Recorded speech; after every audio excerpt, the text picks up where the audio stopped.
तो devil return to high school के part 4 में तुम सभी का स्वागत है। उम्मीद देखो मैं लेट हुआ उसके लिए सॉरी, बट लेट होने के पीछे मेरा रीजन था। लाइक बहुत ही फालतू सा रीजन है कि एक गेम आया था मार्केट के अंदर, आर्कनाइट, तुम भी उसको जानते ही होगे। एंड मुझे ना गाचा गेम्स बहुत ही ज्यादा पसंद है। लाइक जैसे मुझे पता चला ये गेम आ गया, मैंने उसी दिन डाउनलोड कर लिया इसे। एंड मजे ही मजे में मैंने इतने दिन तक वीडियो अपलोड नहीं करी उसके चक्कर में। भाई लिटरली मुझे उस गेम में बहुत मजा आ रहा था। इवन मैं जैसे पीसी के सामने जाकर बैठता ना कि चलो आज रिकॉर्डिंग करते हैं, वैसे मेरी नजर पड़ती अरे यार गेम है, थोड़ा और खेल कर देखते हैं कि क्या चल रहा है आगे। बस इसी चक्कर में मैं रिकॉर्डिंग ही नहीं कर पाया इतने दिनों तक। वो तो 2-3 दिन पहले मैं टॉयलेट करने गया, फिर मैं टॉयलेट में बैठे बैठे मेरे दिमाग में आ रही कि यार आखिर मैं कर क्या रही हूँ। लेकिन ना इस गेम से मुझे कुछ मिल रहा है, ना मेरी कोई अर्निंग हो रही है, ना मैं इससे फेमस हो रहा हूँ। इवन मेरा टाइम और बर्बाद हो रहा है और मैं अपने करियर पे तक फोकस नहीं कर पा रहा इसके चक्कर में। देन काफी देर तक वहाँ पर बैठे बैठे सोचने के बाद मैंने डिसाइड किया भाई बस बहुत हो गया, अब अपने करियर पे फोकस करना चाहिए। बिकॉज ये गेम मुझे कंट्रोल नहीं कर रहा, मैं इसको कंट्रोल कर रहा हूँ। और अगर इस तरीके से चलेगा तो इसका मतलब ये गेम मुझे कंट्रोल कर रहा है। देन मैं ना जल्दी से बाहर निकला, पीसी चालू किया एंड डिलीट मारने गया था बस ये वाला गेम। लेकिन मैंने देखा कि मेरे पीसी के अंदर तो कई सारे गेम होंगे, अगर मैं ये डिलीट मार दूंगा तो फिर वो खेलना शुरू कर दूंगा। फिर ना मैंने डिसाइड किया कि भाई सबको भाड़ में जान दो, सबको डिलीट मारो, लेकिन इनमें से कोई एक भी तेरे करियर के रास्ते में नहीं आना चाहिए। और अब तुम्हारे भाई ने सारे गेम्स डिलीट मार दिए, तो अब डालेगा ना तुम्हारा भाई कॉन्स्टेंटली वीडियो। अब इसका मतलब ऐसा भी नहीं कि एक दिन छोड़कर एक दिन वीडियो डाल दी, नहीं भाई हफ्ते में एक वीडियो तो डालूंगा ही डालूंगा। एंड अगर हफ्ते के बीच में ही मुझे टाइम मिलता है तो 2 वीडियो एक हफ्ते के अंदर अपलोड तो कर ही दूंगा। तो खैर ये तो कहीं फालतू बात है। अब हम शुरू करते हैं हमारी मानवा को। तो लास्ट पार्ट में हमें पता चला था कि एक गोल्डन सर्कल नाम की एक ऑर्गेनाइजेशन है जो कि पुलिस हायर करती है एंड इससे बच्चों को ढूंढती है जिनके पेरेंट्स अमीर हैं। देन वो उन्हें ऑफर करते कि वो इनसे अगर हाथ मिला लेते हैं तो इनके बच्चों को स्कूल में प्रोटेक्शन प्रोवाइड होगी, इवन उनके ग्रेड्स तक अच्छे आएंगे। और अगर इस बीच कोई और स्टूडेंट उनके स्टूडेंट से टॉप पर चलने का ट्राई करता तो फिर वो निकालते उन पुलिस को जिनको उन्होंने हायर किया होता है। फिर वो उन्हें ऑर्डर करते कि जैसे तैसे करके वो लोग उस टॉपर को वहां से हटाएं। और ऐसा करने के लिए या तो वो उसको बुली करते या अगर इससे भी बात नहीं बनती तो उसको रास्ते से पूरी तरीके से हटा देते, लाइक मार ही देते। और युनसुंग जो अपनी प्रीवियस लाइफ में मरा था वो भी इसी ऑर्गेनाइजेशन की वजह से मरा था। बिकॉज इन लोगों ने शिन को हायर करा था, शिन ने पाक और उसकी गैंग को, एंड उन लोगों ने इसको बुली करा और उससे भी बात नहीं बनी तो छत पर से ही फेंक दिया। और इसीलिए फिर युनसुंग डिसाइड किया अगर उसको सबसे पहले किसी चीज को खत्म करना है तो वो ये ऑर्गेनाइजेशन है। और तो वो इस बारे में टीचर को भी बताने के लिए रूफटॉप पर लिखकर गया था एंड उसने क्या बताया वो हमें आज पता चलेगा। बट उससे पहले हम आते कुछ देर पहले के सीन पर प्रिंसिपल के ऑफिस में, जहाँ पर प्रिंसिपल को कई सारे खोल आ गए होते लोगों के। बिकॉज युनसुंग ने पूरी स्कूल के अंदर टॉप करा है, लाइक 100 हर सब्जेक्ट के अंदर 100 है भाई। एंड सबका यही पूछना है भाई आखिर उसने टॉप कर कैसे लिया जबकि एग्जाम तो इतने हार्ड थे। और तो जो लास्ट वाला बंदा ये कुछ ज्यादा ही सस्पिशियस होकर पूछ रहा होता है कि भाई उसने कैसे टॉप कर लिया, कहीं वो इस स्कूल के अलावा कहीं और अकेडमी में तो नहीं पढ़ रहा, या फिर कहीं ऐसा तो नहीं कि आप ही उसको स्पेशल ट्रीटमेंट दे रहे हो। लेकिन इसकी इस तरीके की बातें सुनने के मुझे डाउट हो रहा है कि बंदा जरूर गोल्डन सर्कल से कनेक्टेड है। वेल वो है या नहीं वो तो हमें नहीं पता, बट इसको प्रिंसिपल जैसे तैसे करके टाल देता है कि नहीं भाई हमारा स्कूल भी किसी अकेडमी से कम नहीं, हम बहुत ही अच्छी एजुकेशन देते हैं। देन वो उसको समझा समझू कर कॉल काट देता है और फिर टीचर से बोलने लगता है कि साला इन लोगों ने हम हाई स्कूल के प्रिंसिपल्स को समझ के रखा है कि हम अच्छी एजुकेशन नहीं दे सकते अपने स्टूडेंट्स को। टीचर सेज कि भाई ऐसा हो रहा है बिकॉज इस टाइम का एग्जाम को ज्यादा एक्सट्रीमली हार्ड था। जो सुनकर प्रिंसिपल भी इस बात पे एग्री करता है और उसे बोलता है भाई ऐसा इसलिए भी है बिकॉज स्टूडेंट को ज्यादा हंगामा मचा रहे हैं कि किसी के साथ भी भेदभाव नहीं होना चाहिए। लाइक उन लोगों के दिमाग में भी इस टाइम पर यही चल रहा होगा कि इन लोगों ने जरूर युनसुंग को स्पेशल ट्रीटमेंट दी होंगी। और यही बात टीचर भी प्रिंसिपल को समझा रहा होता है कि इस टाइम का पेपर इतना हार्ड था कि किसी को भी फुल मार्क्स नहीं मिले। यानी कि ये कहना चाह रहा है कि अगर ये लोग युनसुंग को 2-3 नंबर कम दे देते तब भी वो टॉप कर लेता। बट हर सब्जेक्ट में 100 देना ये थोड़ी ना सही चीज होती है। अगर ऐसा होता है तो लोग वाकई में हंगामा मचाएंगे। तभी प्रिंसिपल टीचर से बोलता है कि भाई यही तो बात है कि मैं खुद को एक्साइटेड होने से रोक नहीं पा रहा हूँ बिकॉज युनसुंग अब टॉप पर बन चुका है। एंड मैं देख पा रहा हूँ कि युनसुंग ने पूरी कंट्री के अंदर हाईएस्ट स्कोर किया है CSAT में एंड एंटर कर रहा है हैंकोक यूनिवर्सिटी में एज अ टॉपर। देखो CSAT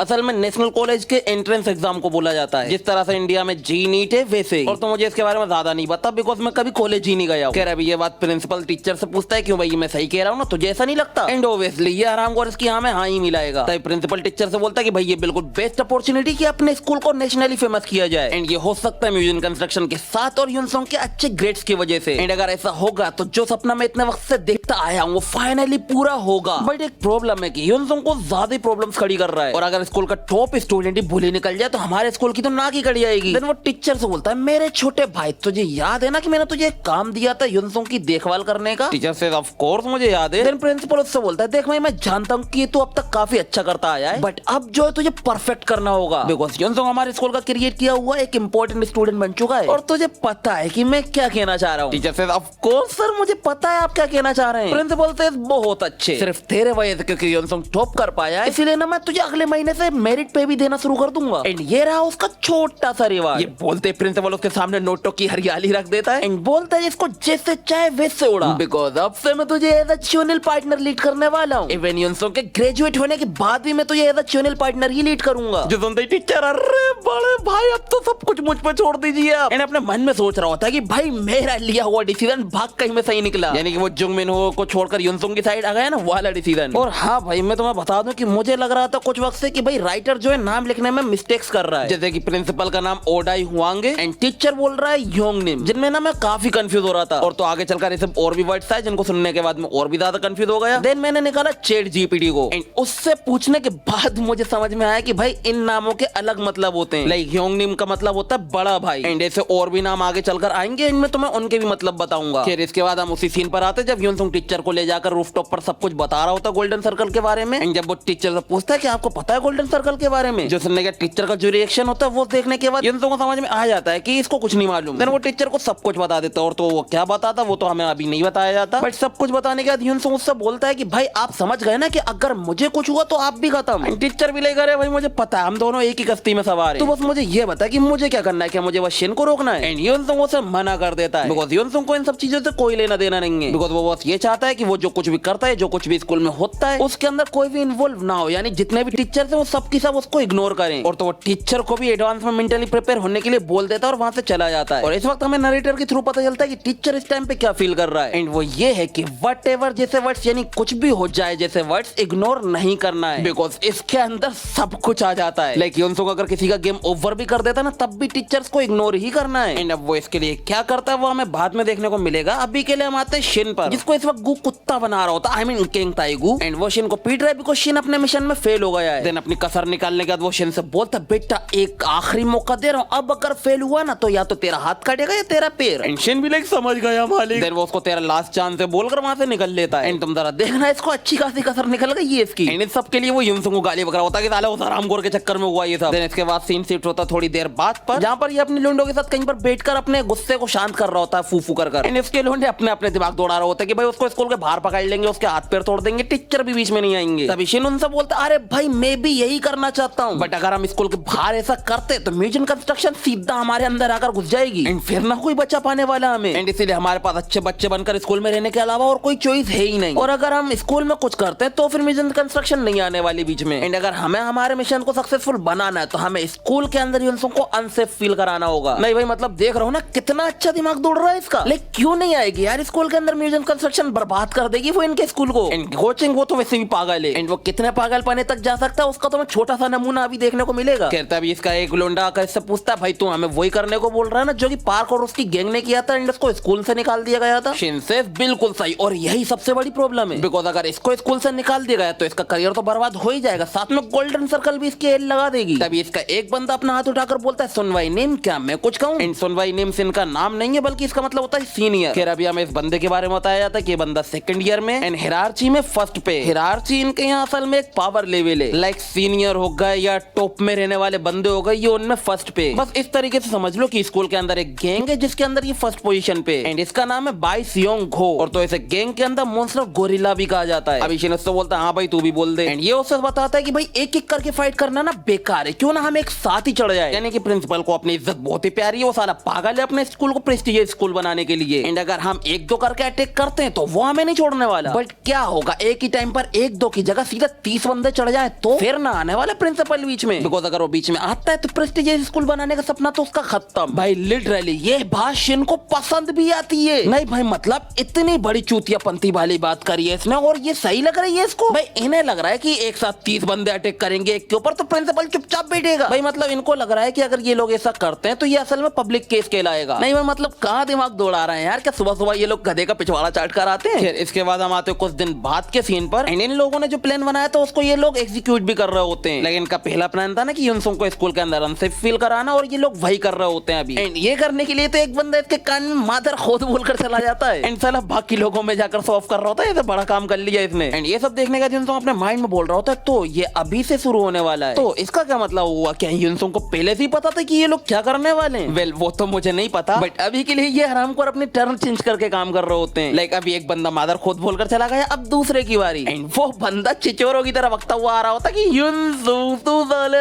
am good. Keep your eyes open properly. And ये बोलते ही वो उसके पास आकर उसमें गुद्दी छेद देता है। एंड साला युनसुंग से बोलने लगता है साले माफी मांग बिकॉज तूने मेरे गुद्दी छेदी है। एंड फिर तीनों ही आ जाते कि साले तूने सुना नहीं उसने क्या बोला। बट युनसुंग वो एक डेविल स्माइल देते हुए बोलता अच्छा तो ऐसा है क्या, तो फिर ये लो मेरी माफी। एंड ये बोलते ही वो घूम कर एक के मुंह में अपना मुक्का घुसा देता है। लाइक ये देखकर मुझे वो माजिन वो वाली याद आ गई कि जब गोकू बू के फेस पे पंच मारता है तो उसका मुंह भी अंदर को घुस जाता है ना, इसका भी वैसा ही सीन लग रहा है। लाइक अंदर ही घुसा दिया है भाई मुंह। एंड ये बंदे को जैसे पंच पड़ता है इसके जमीन पर गिरने से पहले युनसुंग अपनी स्पीड दिखाता है और जाकर दूसरे बंदे का मुंह पकड़कर उसकी आंख खींच देता है, यानी कि उसकी आंख की जो नीचे वाली खाल है वो उसे खींच देता है, जिस वजह से ये अपनी आंख पकड़कर बैठ जाता है। और तभी युनसुंग तीसरे वाले बंदे में घुसट मारकर उसको भी हटा देता है। देन वो दूसरा वाला बंदा जिसकी आंख खींची थी इसकी आंख और नाक में तो खून आने लगता है। यार मान भाई कुछ भी हो सकता है। अब युनसुंग उसके मुंह पे लात मारता और उससे बोलता है जा अपने लीडर को जाकर बोल कि चूतियापंती बंद करे एंड एक साथ सबको लेकर आ जाए। भाई मतलब देख रहा हो इसे बोलते हैं ओवर कॉन्फिडेंस। मतलब इसको लग रहा है कि ये थोड़ी बहुत ट्रेनिंग कर 10-15 बंदों को तो ऐसे ही निपटा देगा। खैर इसके बाद हम आते थोड़ी देर बाद के सीन पर जहाँ पर युनसुंग अपने आराम से क्लास में बैठा होता है एंड तभी एंट्री होती है सियोंगू की। एंड वो यहाँ पर आया अपने उन 3 लोंडों का रिवेंज लेने के लिए। और तो उसको नहीं लगा था कि युनसुंग इतना ज्यादा स्ट्रॉन्ग होगा कि तीनों को संभाल लेगा, इसलिए वो खुद आया इससे निपटने के लिए अपने साथ चूहों को लेकर। अब ये युनसुंग के पास आकर उससे बोलता है क्यों तू ही युनसुंग है ना। एंड युनसुंग खड़े होकर बोलता है देख भाई अगर हम यहाँ फाइट करेंगे तो तुम्हें ही दिक्कतें हो जाएंगी, इसलिए फिर वो उनको अपने पीछे आने के लिए बोलता है कि वो इनको ऐसी जगह पर लेकर जाएगा जहाँ पर टीचर्स का आना जाना ना हो। एंड तुम जरा देखना युनसुंग की बॉडी को, भाई लोंडे की बॉडी देखकर साफ समझ में आ रहा है कि इसने काफी कुछ गेन किया है। खैर इसके बाद ये उनको वहां लेकर आ जाता है जहाँ पर टीचर्स का आना जाना ना हो, और वो है स्कूल के पीछे वाला वेरा जहाँ पर ये बंदा अपने साथ सिर्फ 10 लोगों को लेकर खड़ा होता है। नहीं मतलब ये क्या बोल रहा था कि 30 लोग अटैक करेंगे और ये कितने लेकर आया 10। नहीं मतलब फेंकने को दे दो बस। खैर अभी युनसुंग अपनी आंखें बंद करके सोच रहा होता कि जब वो कोमा में था तब उसने काउंटलेस फाइट्स के रिव्यू देखे जिनमें से जो फाइट सबसे ज्यादा उसके लिए मुश्किल थी वो थी किंग को हराने वाली। एंड रियलिटी में उसको कुछ भी मुश्किल लगा ही नहीं, लाइक एक ताला मार और किस्सा खत्म। इसलिए वो अपने माइंड में बोल रहा होता है जरूरी नहीं है कि भाई जैसे हमने प्लान बनाया भले वो सपने में क्यों ना बनाया हो, एंड रियलिटी में भी वैसा ही ये कोई गारंटीड नहीं है। इसीलिए अब उसको जरा रियलिटी में जीना होगा कि भाई सब कुछ प्लान के अकॉर्डिंग नहीं हो सकता, कुछ अपनी तरफ से भी करना पड़ता है। इसीलिए अब वो सोचता है कि उसका जो फ्यूचर रिवेंज है वो अब डिसाइड होगा शिन से फाइट करके। एंड उससे पहले उसे इन अंजर पंजरों को ठिकाने लगाना पड़ेगा। एंड अगर वो इन्हें नहीं संभाल पाया तो समझ लो इसके तो एल लग गए। इसलिए वो अभी इनको संभालने के लिए थोड़ा इनको मॉक करता है कि क्या बात है यार बस तुम्हारे लीडर इतने लोगों को बुला पाया है। तभी एक बंदा बोलता है अबे चल तूने क्या हमें ऐसा वैसा समझ रखा है। तभी सियोंगू युनसुंग से बोलता है अबे साले मादर खोद अपनी चूतियापंती बंद कर, मैंने तुझे क्लियरली बताया था। बट वो तू था जिसने अपनी लाइन पहले क्रॉस की, तूने हिरार्ची को नीचा दिखाया और जाकर सीधा सीनियर सिन से जाकर भिड़ गया। एंड युनसुंग भी लाइक अबे चल अपनी बकचोदी बंद कर और सीधा पॉइंट की बात पर आओ। वैसे भी मुझे पता है कि तुम लोग मुझे क्यों बुली कर रहे हो, बट कहीं तुमने यहाँ पर मुझे बकचोदी के लिए तो नहीं बुलाया ना। देन वो ऊपर की ओर इशारा करके बताता जरा उधर देखो हमें कई सारे लोग देख रहे हैं वहाँ से, अगर तुम एक के आगे इतने सारे लोग फाइट करते हो तो तुम्हारी तो इज्जत की धच्चे उड़ जाएगी, इसलिए तुम लोग एक एक करके आना तो ज्यादा सही रहेगा। और तू सियोंगू तू भी आ जाना, तुझे भी कुत्ते की तरह पीटूंगा। क्यों क्या हुआ डर गए क्या। तभी सियोंगू का एक बंदा बोलता है अबे साले मादरखोर तू कुछ ज्यादा नहीं उड़ रहा हवा में। एंड इस बंदे का नाम है किम चेंग ह्यून, ये भी सेकंड ईयर का स्टूडेंट है एंड ये हिरार्ची की सेकंड रैंक पे। ये भी युनसुंग से बोलता है चल ठीक है एक एक करके आएंगे, बट एक बात जान ले कि जब हम मैदान में उतरते हैं ना तो सामने वाला इससे ही मैदान छोड़ के भाग जाता है।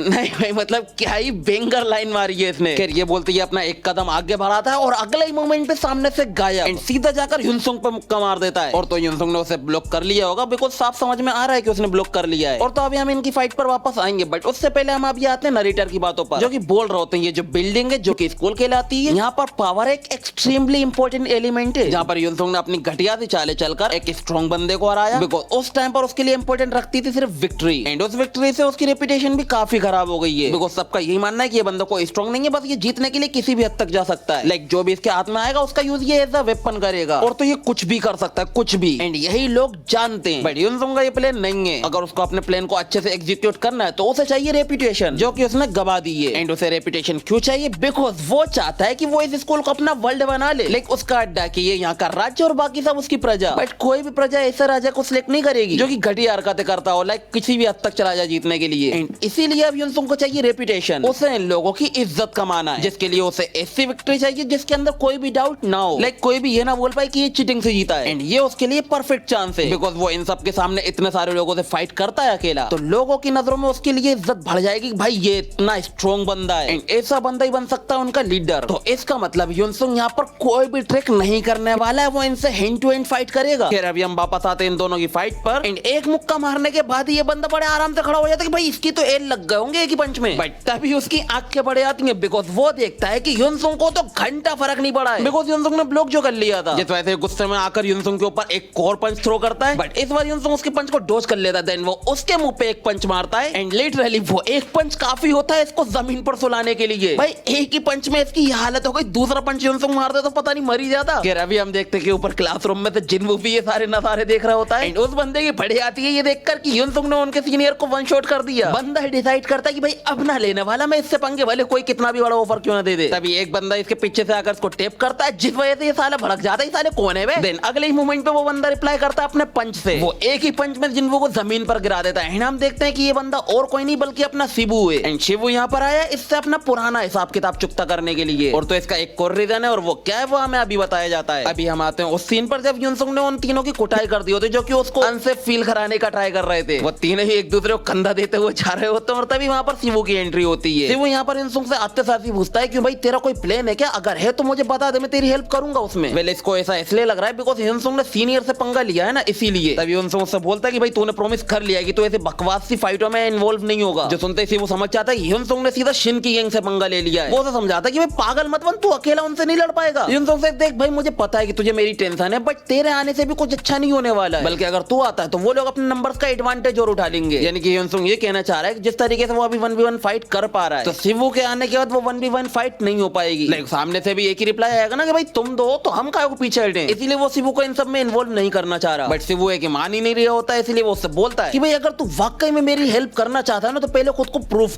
कर कि मैं यहाँ पर अकेला नहीं हूँ। शिबू आस्क कि भाई कैसे। युनसुंग से कि जा जाकर उस हरामखोर जिनवू से अपना रिवेंज ले। तो ये फ्लैशबैक यहीं पर खत्म होता, हम वापस आते प्रेजेंट पर और अब तुम समझ ही गए होगे कि शिबू यहाँ पर क्यों आया है। अभी हम देखते हैं कि जबरन में इसका मुक्का खाने का जिनवू इसके ऊपर भड़क जाता है। साले तेरी हिम्मत कैसे हुई मुझे मानने की। युनसुंग वैसे तेरे पर रुक गया है क्या, रुक साले तुझे अभी बताता हूँ। ये बोलते जिनवू उसके ऊपर अपनी पूरी ताकत से पंच मारने का ट्राई करता है बट शिबू वो बस आराम से खड़ा रहकर एक ही लात में उसको दूर कर देता है। जिस वजह से शिबू और ज्यादा भड़क जाता है बिकॉज अब उसकी इज्जत पर आ गई है क्योंकि वो इन सबके सामने नहीं पिट सकता इससे। वो शिबू के ऊपर अगेन एक दो पंच ट्राई करता है जिन्हें शिबू हंसता हुआ डॉज कर लेता है जो देखकर इसकी आंखें पड़ जाती हैं। और फिर ये और गुस्से में आकर शिबू को इस बार दबोचने का ट्राई करता है कि भाई दबोच लिए तो खत्म किस्सा इसका। बट ये जैसे शिबू की क्लोजन करता है शिबू इसके मुंह पे एक तगड़ी वाली हाई किक दे मारता है। देन इसके बाद वो जो करता है भाई यकीन करना मुश्किल है। लाइक जिनवू जमीन पर गिरने वाला होता है एंड वो जो इसका पैर ऊपर की ओर होता है वो ऊपर ही रहता है एंड वो अपने एक पैर से अपने रोटेशन चेंज करता है। देन वो जिनवू के मुंह पे जो लात मारता भाई खत्म बंदा है, एक ही लात में जिनवू खत्म। देन इसके बाद हम वापस आते हैं युनसुंग पर जो कि इस वक्त चमाट बजा रहा होता है किसी सीनियर के अंदर, जो देखकर स्योंगू को काफी गुस्सा आ रहा था बिकॉज हम देखते हैं कि युनसुंग ने इनके 4-5 सीनियर ऐसे निपटा दिए। अभी स्योंगू यही बोल रहा था भाई अगर मेरे हाथ में होता ना तो मैं तो अपने लोडो को एक साथ चढ़वा देता इसके ऊपर, बट वो इतने सारे लोगों के सामने ये नहीं कर सकता है बिकॉज इस टाइम पर बात चल रही है जरा इज्जत की। अभी स्योंगू को टेंशन हो रही होती है कि भाई अगर युनसुंग ने अकेले अपने दम पर पूरे सीनियर्स को पीट दिया ना सेकंड ईयर के तो फिर शिन के ग्रेजुएट होने के बाद या उसके गोल्डन सर्कल में ज्वाइन होने के बाद कोई भी उसको एक्नॉलेज नहीं करने वाला है। सब लोग यही बोलेंगे अबे तू और तेरी गैंग अकेले बंदे पे पिटे तू। एंड ऐसा ही तब भी होगा कि जब युनसुंग सबको पीट देगा और जब इसका नंबर आएगा तब तक युनसुंग का स्टेमिना खत्म हो चुका होगा ऑलमोस्ट एंड ये उस टाइम पर फाइट करता तब भी कोई भी इसको एक्नॉलेज नहीं करेगा बिकॉज फिर सब लोग बोलेंगे अबे भाई तूने थके हारे बंदे को हराया है। इसलिए ही डिसाइड कि बाकियों को पीछे हटाओ अब खुद जाएंगे। युनसुंग से बोलता है ओए उसको छोड़ अब मुझसे लड़। और तो ये युनसुंग से ये भी बोलता है कि भाई सच कहूं तो मेरे दिल में तेरे लिए कोई नफरत नहीं थी लेकिन ये जो तू एक्ट कर रहा है कि तू अकेला हम सबके अगेंस्ट जीत जाएगा ये मुझे बकवास लग रहा है। युनसुंग से अबे मैं एक्ट कर रहा हूं बिकॉज तुम लोग ही बकवास हो। जो सुनते ही स्योंगू भड़क जाता है और वो सीधे युनसुंग के मुंह पे मुक्का मार देता है। युनसुंग उसके पंच को डॉच नहीं करता, वो सीधा सीधा उसके पंच को खाता है। देन वो भी उसके मुंह पे क्लियर हिट दे देता है। इसके बाद स्योंगू अगेन उसके फेस पे पंच करता है जो पड़ता है इसके होश उड़ जाते हैं बट ही इज स्माइलिंग, अपने लोंडे को मजा आ रहा है इसमें। एंड इसके बाद ये दोनों ही एक दूसरे के ऊपर बरस जाते हैं और तो कोई भी एक दूसरे के पंचेस को डॉच नहीं कर रहा है, बस खड़े खड़े खा रहे हैं और मार रहे हैं बिकॉज अब ये फाइट है इज्जत और ताकत की। रुको मैं इस फाइट का तुम्हें फुल एक्सपीरियंस कराता हूँ।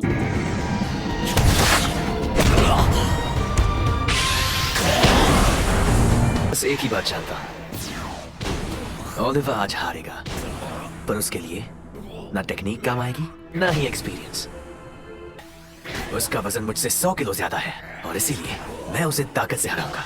ये बच्चा जो उम्र और ताकत दोनों में मुझसे आता है मुझे पीछे धकेलने की कोशिश कर रहा है। नहीं, ये मुझे पीछे ले जा रहा है। ये लड़का जिसका वजन मुझसे 100 किलो कम है मेरे अमेरिका को पीछे ले जा रहा है। देखो ये जो मैंने फाइट तुम्हें दिखाई है यहाँ पर सेम यही चल रहा है। लाइक कुछ भी अलग नहीं है। अगर कुछ अलग है तो वो बस ये कि ओलिवा अपने अमेरिका के लिए लड़ रहा था एंड सियोंगू अपनी इज्जत के लिए, एंड वही युनसुंग वो अपने रिवेंज के लिए, एंड लास्ट में सियोंगू के साथ वही होता है जो ओलिवा के साथ हुआ। युनसुंग उसे हरा देता है स्ट्रेंथ के मामले में। सियोंगू को फाइनली पेन फील होता है, वो अपना मुंह पकड़ कर बैठ जाता है, बट युनसुंग यहाँ नहीं रुकता है। वो सियोंगू के बाल पकड़ता और एक ही डेडली पंच के अंदर सियोंगू का गेम ओवर, एंड फाइनली युनसुंग को एक क्लियर विक्ट्री मिल गई जिसके अंदर कोई डाउट ना हो। अभी सियोंगू के हारने के बाद उसके लोंडो की पड़ी आती है कि अब उनकी बारी, बट युनसुंग उन्हें कुछ नहीं करता। वो उनसे बोलता है जाओ जाकर शिन को लेकर आओ। वहीं हम आते हैं शिन पर जो कि आराम से बैठकर प्रेडिक्ट कर रहा होता है कि युनसुंग अभी तक पिट गया होगा। तभी उसका लोंडा वहां पर आकर उसको बताता है कि युनसुंग ने सबकी मां बहने कर दी है, बट इसका शिन पर कोई रिएक्शन नहीं होता है, बल्कि वो उससे पूछते हैं हाँ तो भाई कितने लोंडों को पीट दिया उसने। देन वो जोड़ जाड़ कर बताता है कि टोटल 9 लोगों की मां बहने करी है उसने। वैसे मुझे लगा था कि युनसुंग सबको छोड़ देगा, बट उसने एक ही को छोड़ा। ये भी सही है, लेकिन कि बाकियों का क्या काम, डर फैलाने के लिए बस एक ही काफी है। बट शिन नहीं डरता है, बल्कि हमें पता चलता है कि ये भी शिन का एक प्लान था। अभी वो यही बोल रहा था प्रिंसिपल और टीचर बहुत बड़े कमीने, बट वो कितने ही माहिर क्यों ना हो मामलों को छुपाने में, लेकिन 9 लोगों की पिटाई वो नहीं छुपा पाएंगे। तो अब हमें पता चलता है कि इसका प्लान क्या था। अभी हम आते हैं एक बंदे पर जो कि स्टाफ रूम में जाकर टीचर के सामने चिल्ला रहा होता है कि युनसुंग पागल हो गया, उसने सीनियर्स की अम्मा बहने कर दी है, हर जगह बस खून ही खून है भाई, कोई भी मर सकता है, जल्दी चलिए और तो पहले कोई पुलिस को बुलाओ। देन हम आते हैं दूसरे बंदे पर जिसने पुलिस को ऑलरेडी कॉल भी लगा दिया होता है। देन इसके बाद हम आते हैं तीसरे बंदे पर जो कि रोते हुए किसी को तो कॉल पर बता रहा होता है कि सब लोग मर गए यहाँ पर। और अब हमें बताया जाता है शिन का प्लान। उसका ये प्लान था ही नहीं कि सियोंगू और उसकी गैंग जाकर युनसुंग को पीटे, उसका प्लान था कि सियोंगू और उसकी गैंग युनसुंग से पीटे, और तो पीटना भी उसका प्लान था, बट असली प्लान ये था कि अगर युनसुंग 1-2 लोंडों को पीटता है तो उनकी स्टोरीज को ऐसे ही दबा दिया जाएगा, बट अगर वो एक साथ इतने सारे लोगों को पीटता है वो भी सबके सामने, तो सबके पास एक ही स्टोरी होगी सुनाने के लिए कि युनसुंग ने पीटा है सबको, और फिर न कर पाने वाले युनसुंग अपना सेल्फ डिफेंस। यानी कि अब पुलिस आएगी, जितने भी स्टूडेंट्स ने ये सब देखा वो सब पुलिस को बताएंगे एक ही बात कि युनसुंग ने पीटा है सबको, एंड फिर क्या होगा, युनसुंग बाय बाय। और तो ये हरामखोर अभी यही बोल रहा होता है कि भाई मैं इतनी जल्दी खत्म नहीं करने वाले ये मैटर को, अभी तो मुझे ये और देखना है कि युनसुंग कितना होल्ड अप कर सकता है। देन इसके बाद हम आते प्रिंसिपल के ऑफिस पर, और प्रिंसिपल को इस वक्त किसी का कॉल आया होता है, और तो वो बंदा कोई सुप्रिंटेंडेंट होता है। तो अब तुम लोगों को लग रहा होगा यार युनसुंग का गेम तो अब ओवर हो जाएगा, रुको जरा सबर करो, मैंने तुम्हें कहा था ना एक पागल बंदे के बारे में, अब उसी की बारी आने वाली है। अभी हम आते कुछ दिन पहले के सीन पर, और ये वही दिन है जब युनसुंग ने टीचर को गोल्डन सर्कल के बारे में बताया होता है, एंड टीचर ने क्या किया, उसने एक मीटिंग अरेंज करी, एंड ये बात सारे टीचर्स को बता दी गोल्डन सर्कल के बारे में कि वो लोग बुली फायर करते हैं, अमीर बच्चों के पेरेंट्स से हाथ मिलाते हैं, एंड उन्हें स्कूल में प्रोटेक्शन प्रोवाइड करते हैं, इवन उनके ग्रेड्स तक अच्छे करवाते हैं, एंड इस बीच में अगर कोई दूसरा स्टूडेंट उनके रास्ते में आता है तो उसको मार भी देते हैं। तभी एक टीचर पूछता है तो क्या अभी जो रिसेंटली इंसिडेंट हुआ था पाक और उसकी गैंग के साथ, क्या उसमें भी गोल्डन सर्कल कनेक्ट है? कहीं ऐसा तो नहीं कि पाक और उसकी गैंग भी गोल्डन सर्कल में हो? जिस बात पे अपना टीचर बोलता है हाँ ऐसा भी हो सकता है, जिस वजह से सारे टीचर शॉक्ड हो जाते हैं और वो आपस में बातें करने लगते हैं भाई आखिर कैसे हो सकता है, सारे लोग पैसों के लिए बच्चों का इस्तेमाल करें। तभी अपना टीचर उनसे बोलता है कि मे भी हो सकता है कि तुम लोग भी जाने अनजाने में गोल्डन सर्कल से कहीं ना कहीं कनेक्ट हो गए हो, एंड मे भी ये भी हो सकता है कि इस चक्कर में तुम्हारा टीचर वाला करियर भी खत्म हो जाए। वेल ये होता है या नहीं होता ये तो नहीं पता, बट एक चीज तो पक्की है कि इस टाइम पर हम सभी एक ही कश्ती में सवार हैं। देखो अभी तुम लोग कंफ्यूज हो रहे होगे कि टीचर ने आखिर बाकी टीचरों को ये क्यों बोला कि वो लोग भी गोल्डन सर्कल से कनेक्ट हो सकते हैं। देखो वो इसलिए था बिकॉज अगर स्टूडेंट्स गोल्डन सर्कल से कनेक्टेड हैं तो ब्लेम किस पर आएगा, टीचर्स पे, बिकॉज लोग ये बोलेंगे कि मे भी हो सकता है कि टीचर ये सारे कांड करवा रहे हो। अभी अपना टीचर बाकी टीचर्स को बता रहा होता है कि आखिर गोल्डन सर्कल में इस टाइम पर कौन कौन है, एंड वो नाम लेता पाक और उसकी गैंग का, देन सियोंगू और सिन का भी, एंड वो उन्हें ये भी बताता है कि सिर्फ यही लोग नहीं है बल्कि स्कूल के आधे स्टूडेंट भी गोल्डन सर्कल के साथ कनेक्टेड है। एंड जरा सोचो तब क्या होगा जब ये प्रॉब्लम के बारे में सबको पता चल जाएगा। देन टीचर अपना हाथ टेबल पर मारकर खड़ा होता है और उनसे बोलता है कि अगर ऐसा हुआ तो उन हरामखोरों के साथ साथ हमारा पूरा स्कूल बर्बाद हो जाएगा। आगे वो उन्हें बताता है कि मैंने ये मीटिंग ऑर्गेनाइज की है ताकि आप लोगों से रिक्वेस्ट कर सकूं कि स्कूल में कुछ भी हो जाए आप लोगों को सिंपैथी नहीं दिखाना है, आपको बस वैसे रहना जैसे आप रोज रहते आ रहे हैं कि हमें कुछ नहीं मालूम, एंड प्लीज कुछ भी हो जाए अच्छे टीचर बनकर गोल्डन सर्कल के मामले में मत घुसपैठना। तभी वो टीचर जो कि अभी थोड़ी देर पहले बोल रहा था वो बोलता है वेट अ सेकंड, भाई मुझे नहीं पता ये सब क्या है, बट एज अ टीचर होने के नाते मैं वायलेंस को खड़े खड़े नहीं देख सकता। तभी अपना टीचर बोलता है अच्छा तो तू जाकर के गोल्डन सर्कल से भिड़ेगा, जरा बताना अगर गोल्डन सर्कल ने तुझे ही अपना टारगेट बना लिया तो तू क्या करेगा। बेटा सुन अगर ऐसा होता है ना तो जाने अनजाने में तू भी उन्हीं से कनेक्ट हो जाएगा, एंड फिर उनके रिगार्डिंग कुछ भी होता है तो तू उनमें शामिल है, सारी रिस्पॉन्सिबिलिटी तेरी हो सकती है, तो मेहरबानी करके सिंपैथी मत दिखाना एंड गोल्डन सर्कल से भूल कर भी मत भिड़ जाना। देखो मैं तुम्हें बता रहा हूँ ये टीचर क्या कर रहा है अपना, ये यहाँ पर बैठकर इनका ब्रेन वॉश कर रहा है, साथ ही इनके अंदर डर भी बिठा रहा है टीचर्स को ये बताकर कि स्कूल के जितने भी स्टूडेंट है सभी गोल्डन सर्कल है सभी, इसलिए अगर स्कूल में कोई स्टूडेंट मर भी रहा है ना तो मेहरबानी करके अपना काम कर देना ना, छोड़कर मत आ जाना। एंड उसका ये प्लान सक्सेसफुल हो भी जाता है। लाइक अभी हम आते उसी स्टूडेंट पे जो कि स्टाफ रूम में अगर चिल्ला चोट कर रहा होता है कि तुम पागल होगा, उसने सबको मार दिया, बट टीचर्स को उसकी बात से घंटा फर्क नहीं पड़ता, वो तो उससे ही बोलते साले बकवास बंद करो, निकल यहाँ से। देन हम आते हैं दूसरे बंदे पर जिसने पुलिस को कॉल लगाया था। एंड इस वक्त पुलिस वाला उससे बोल रहा होता है, बेटा आपको पता है ना कि प्रैंक कॉल करना आपके लिए कितना भारी हो सकता है। वो स्टूडेंट उनको समझाने का ट्राई भी कर रहा था, सर सब लोग मर रहे, प्लीज सुनिए मेरी बात। बट पुलिस वाले को घंटा फर्क नहीं पड़ता, वो उससे बोलता है मैं इस बार तो ये जाने दे रहा हूँ, अगली बार ना छोड़ूंगा तुझे। देखो अपने टीचर ने बाकी टीचर्स के दिमाग में डर फैलाया था, तो उन्होंने उस स्टूडेंट को भगा दिया। एंड पुलिस वाले ने इसकी बात नहीं सुनी है, बिकॉज मुझे लगता है कि जो कॉल आया था प्रिंसिपल को वो असल में कमिश्नर का था, जो कि उसका चड्डी बड्डी आ रही। खैर ये बात जब शिन को पता चलती है कोई भी इनकी सुनी नहीं रही है, तो उसका दिमाग खराब होने लगता है, साला हो क्या गया है लोगों को, और साला पुलिस को क्यों लग रहा है ये प्रैंक कॉल था। साला हरामखोर बोल रहा होता है कि बड़ों को इतना गैर जिम्मेदार थोड़ी ना होना चाहिए, और ये सारी बातें ये अपने मन में बोल रहा होता। मैं बता दूं तुम्हें, अभी शिन को इतना गुस्सा आ रहा होता है कि वो अपने मन में बोल रहा होता है कि मैं उस कुत्ते के पिल्ले युनसुंग को खून के आंसू रुलाऊंगा, खून के। एंड तभी उसको किसी का कॉल आता है, एंड वो कॉल किसने किया है वो तो मैं अभी पता चल जाएगा। अभी हम आते हैं डायसन के मनी लोन ऑफिस पे। एंड तुम समझ गए यहाँ पर क्या होता है, सिंपली लोगों को लोन दिया जाता है। एंड हम देखते हैं वहाँ पर एक हरामखोर की एंट्री हो गई है, जो कि अपने आराम से सुट्टे लगाते हुए काउंटर पे बैठे बंदे से बोल रहा होता है, तुझे पता है ना मैं कौन हूँ। एंड ही भी लाइक अरे सर आपको कौन नहीं जानता, आप तो म्यूजियम कंस्ट्रक्शन के बड़े बेटे हो, भला आपको मेरे ऐसे लोन शार्क से क्या काम पड़ गया। सो यहाँ पर आया है अपना गोचेंग, और तो वो यहाँ पर किस लिए आया वो तुम्हें अभी पता चलेगा। अभी गोचेंग बोल रहा होता है, अरे यार मैं सोच रहा था कि तुम्हारा नाम लगा दूं अपने उन छोटे मोटे प्रोजेक्ट पे जिन पे अभी रिसेंटली काम चल रहा है। जो सुनते इस बंदे का तो सोना चांदी हुआ था कि भाई ये मेरे लिए सबसे बेस्ट अपॉर्चुनिटी है कि खुद म्यूजियम कंस्ट्रक्शन हमें एसोसिएट करेगी। अभी वो गोचेंग से पूछता बताइए सर हम आपके लिए क्या कर सकते हैं। गोचेंग से बहुत सिंपल है, वो कॉन्ट्रैक्ट मेरे हैंड ओवर कर दो जिसके ऊपर वो बंदा सिन मिनसियो कुछ नाम लिखा हुआ है, और बस ये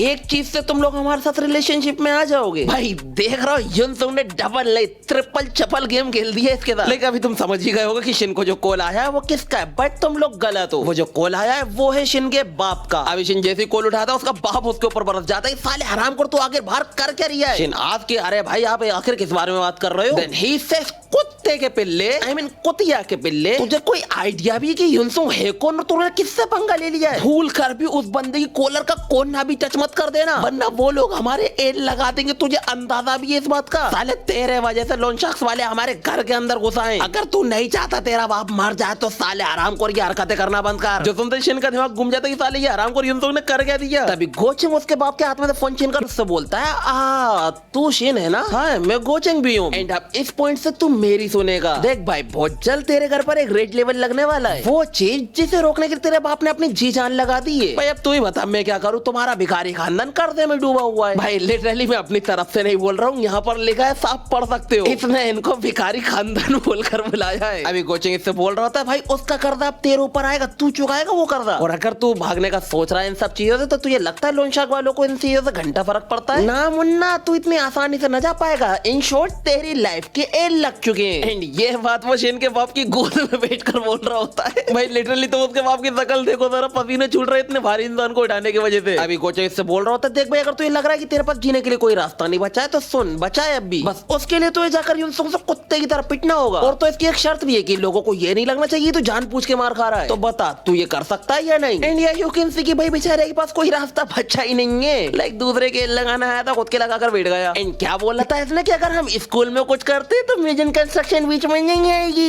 ये ले घुस गई सीधा अंदर। अभी शिन गोचेंग से बोलता तुम लोग तो बहुत बड़े कायर हो। एंड गोचेंग भी लाइक अरे ना ना मुन्ना मैं कायर ही नहीं हूँ, मैं बहुत बड़ा कमीना भी हूँ। एंड हमारे यहाँ ऐसा ही होता है, winning is all matter and nothing. और हाँ सुन बे एक बात अपने दिमाग में बिठा ले कि मैं ऐसी हवा में बातें नहीं करता हूँ। खैर तो ऑप्शन के पास कोई और ऑप्शन बचा ही नहीं है, इसीलिए वो चला जाता सीधा युनसुंग से पिटने के लिए। एंड शिन को वहाँ पर देखकर युनसुंग बड़ा खुश होता है, अरे वाह तू भी यहाँ पर आ गया। अरे जरा देखो तो कौन यहाँ पर आया, शिन योंग मिन। युनसुंग आस्क बेटा तू यहाँ क्या करने आया है। वैसे तो यहाँ पर शिन बहुत कुछ करने के लिए आया होता है, बट गोचेंग के डर के मारे वो कुछ नहीं करने वाला। वो बस यहाँ पर अब पिटने का काम ही करेगा, उसके अलावा कुछ नहीं। और तो क्योंकि उसको इस तरीके से पिटना है कि किसी को भी डाउट ना हो कि भाई ये जानबूझ के पिटा था, इसीलिए वो युनसुंग की तरफ ऐसे वक्त जैसे वो वाकई में उसको मारने के लिए आ रहा है। वो युनसुंग की तरफ पंच थ्रो करता है और उसको लग रहा होता है कि युनसुंग उसका पंच डॉज करेगा, बट युनसुंग वो बस खड़ा रहता है। जो देखकर शिन की पड़ी आती कि भाई अगर इसको एक भी खरोच आई तो गोचेंग मार डालेगा, इसलिए वही अपना पंच थोड़ा सा पीछे कर लेता ताकि लोगों को लगे कि हाँ इसने डॉज किया किया है, जो देखकर युनसुंग समझ जाता है अरे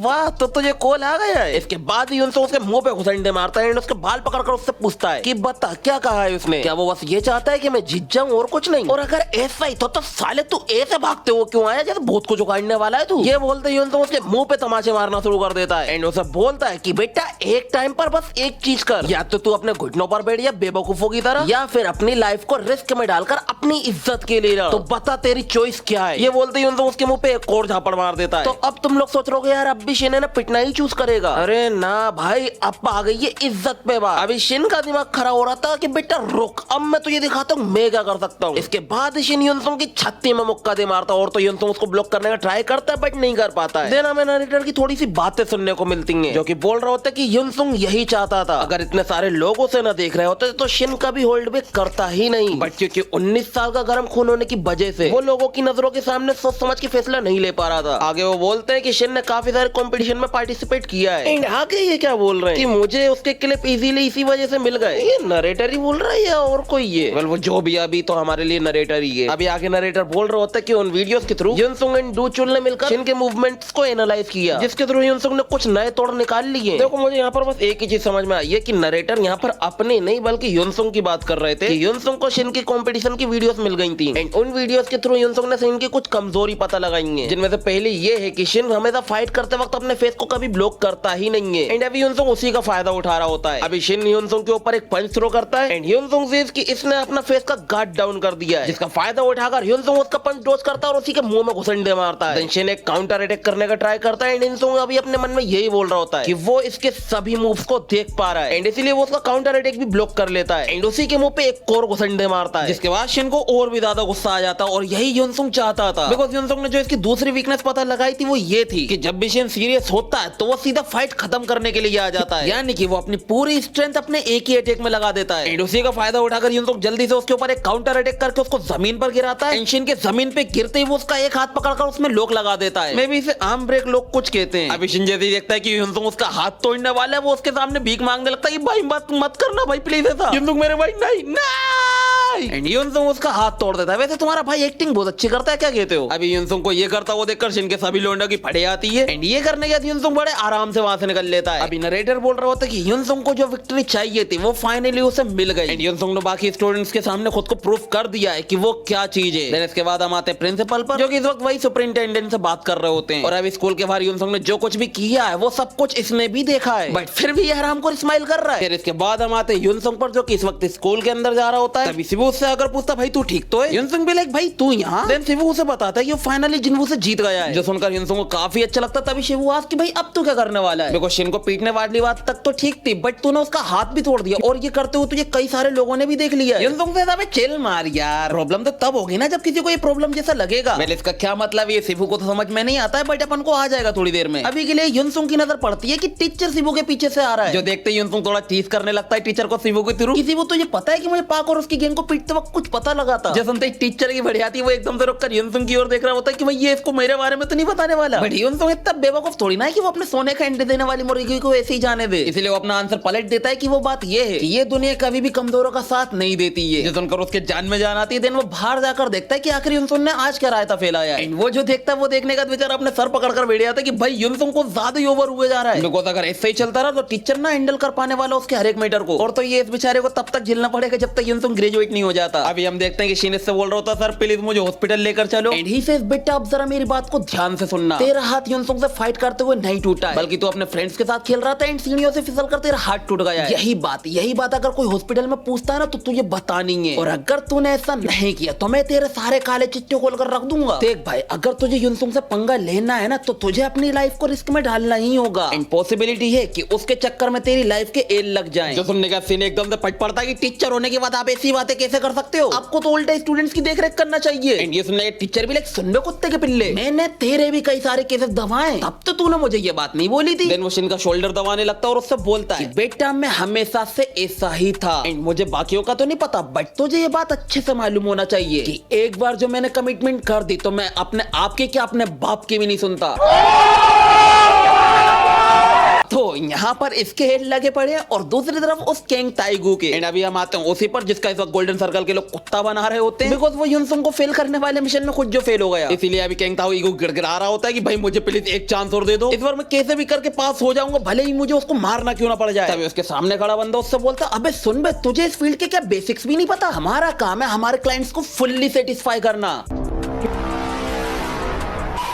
मतलब स्कूल के वायलेंस को नेचुरल वे में दिखाकर। यानी कि इसका मतलब ये है कि ये लोग सिर्फ टॉपर्स को नीचे लेकर आ जाते हैं, उनको मारने मुरने का काम इनका नहीं है। हाँ, अगर वो मर जाते हैं तो उस काम को ये नेचुरल वे में जरूर दिखा सकते हैं, लाइक कि उसने खुद ही ने सुसाइड कर लिया, बिकॉज अगर ये लोग मारेंगे तो इनकी क्लाइंट की आइडेंटिटी रिवील होने का खतरा बढ़ जाएगा। इसलिए ये सब बोल रहा होता है कि भाई अगर ऐसा होता है तो क्या तू जिम्मेदारी लेगा? और भी ये ऐसी बातें बोल रहा होता है कि हम हमारे क्लाइंट्स को खुश रखते हैं और यही गोल्डन सर्कल का रूल है। बट तूने साले को ज्यादा ही बकचोदी पेल देंगे, ये बोलते वो उसके मुंह पे नहीं दे मारकर उसको दूर फेंक देता है। एंड आज की तूने कहा युनसुंग है ना, ये सब देखकर तो पक्की बात है कि ये बंदा कोई ऑर्डिनरी बंदा नहीं है, बट फिर भी वो है तो एक छोटे से तालाब की बड़ी मछली जो कि एंड में हमारे पेट के अंदर ही आनी है। एंड अब हमें इस बंदे के बारे में बताया जाता है कि ये गोल्डन सर्कल के सियोल के एरिया का दलाल है एंड इसका नाम है जुन चेंसू। एंड साला पूरी तरीके से सोना लपेटे हुए है यार, मतलब घड़ी, इयररिंग, दांत मांस सभी सोने के लगाकर घूम रहा है साला। तो खैर अब हमें इसके बाद सीधे एक हफ्ते का जंप देखने को मिलता है। हम आते हैं शिन पर जो कि इस वक्त हॉस्पिटल से डिस्चार्ज हो गया होता है एंड इस वक्त उसको केंग ताइगू का मैसेज भी आया होता है जो कि उस क्लाइंट की आइडेंटिटी मांग रहा होता है जिसने इसे युनसुंग के पीछे लगाया था, और साथ ही वो मिलकर इसको पुराना हिसाब किताब चुकता करने को भी बोल रहा होता है, जो देखकर शिन का दिमाग खराब हो रहा होता है कि इस साले को कैसे पता चला कि मैं आज डिस्चार्ज हो रहा हूँ, और साला इसकी बात से लग रहा है कि अब भी कुछ बचा है इसके करने के लिए। तो अब शिन के और भी लेने के देने पड़ने वाले हैं, और तो उसको यह भी नहीं मालूम कि आखिर वो क्लाइंट है कौन। बट अभी के लिए शिन बस पकड़कर घर जाना ज्यादा प्रेफर करता है। घर जाते हुए वो यही सोच रहा होता भाई सब चीजें भाड़ में आन दो, अभी जरा जाकर सोया जाए। बट वो जाकर जैसे ही घर का गेट खोलता है वो देखता है कि घर में तो सब कुछ बिखरा पड़ा हुआ है। तभी उसका बाप भागते हुए आकर उसमें सीधा घुसंडे मारता है कि साले हराम को सब तेरे वजह से हुआ है। शिन आज के भाई आखिर हुआ क्या यहाँ पर? देन उसका बाप रोते हुए बताता कि मैंने तुझसे कहा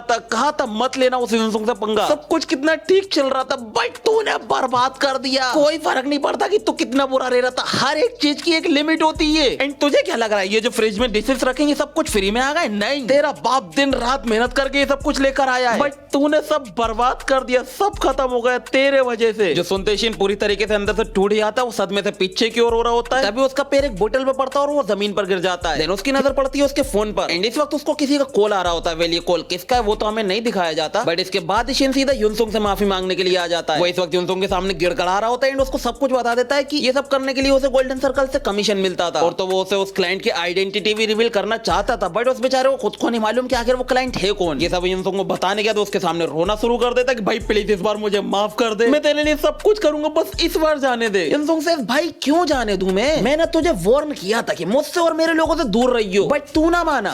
भाई मैं उस वक्त बेवकूफ था एक नंबर का। युनसुंग से हाँ वो तो तू था जो खुद आग में कूद पड़ा। इसके बाद युनसुंग उससे बोलता है कि भाई मुझे तेरी बात पर यकीन है कि तुझे नहीं मालूम होगा क्लाइंट का, बिकॉज कोई बेवकूफ ही होगा जो तेरे जैसे दलाल को अपनी आइडेंटिटी बताए, और क्योंकि तू मेरे सामने इतनी देर से भीख मांग रहा है तो मैं तुझे माफ कर ही दूंगा। लाइक भाई रियली? बट आगे युनसुंग उससे बोलता है कि इसके लिए तुझे बस 1 महीने तक झेलना होगा, अगर तू ऐसा कर लेता तो फिर मैं तुझे माफ कर दूंगा। आज की भाई मुझे आखिर 1 महीने तक झेलना क्या है? युनसुंग वो तो मुझे नहीं पता, ये तुझे खुद एक्सपीरियंस करना होगा, बट टेंशन ना ले मुन्ना, बहुत जल्द तुझे पता चल जाएगा। युनसुंग से क्या झेलने के लिए बोल रहा उसके लिए हम आते हैं अगले दिन पर, जहाँ पर शिन स्कूल की कैंटीन में घूम रहा होता है, सभी लोग उसके बारे में बातें बना रहे होते हैं और तो उसका मजाक भी उड़ा रहे होते हैं, बट शिन किसी को कुछ नहीं करता, वो जाकर सीधा अच्छे बच्चों की तरह अपनी जगह पर बैठ जाता है। उसे लगने लगता है कि युनसुंग उसको ये तानेबाजी झेलने के लिए बोल रहा था 1 महीने तक, ये भी लेकर अरे कोई ना यार 1 महीने की बात है झेल लूंगा, बट इसे नहीं पता कि असली चीज तो अब आने वाली है। अभी इसकी नजर एकदम से पड़ती है अपने आगे बैठे बंदे पर जो कि इसी को घूरे जा रहा होता है। शिन के थ्रू हमें पता चलता है कि इस बंदे का नाम है हान म्योंगू एंड ये शिन के शिकारों में से एक रह चुका है, और तो शिन को इसका घूरना पसंद नहीं आ रहा होता, वो तो पीटने के इरादे में होता है, बट युनसुंग के चक्कर में कंट्रोल कर लेता है कि बस भाई 1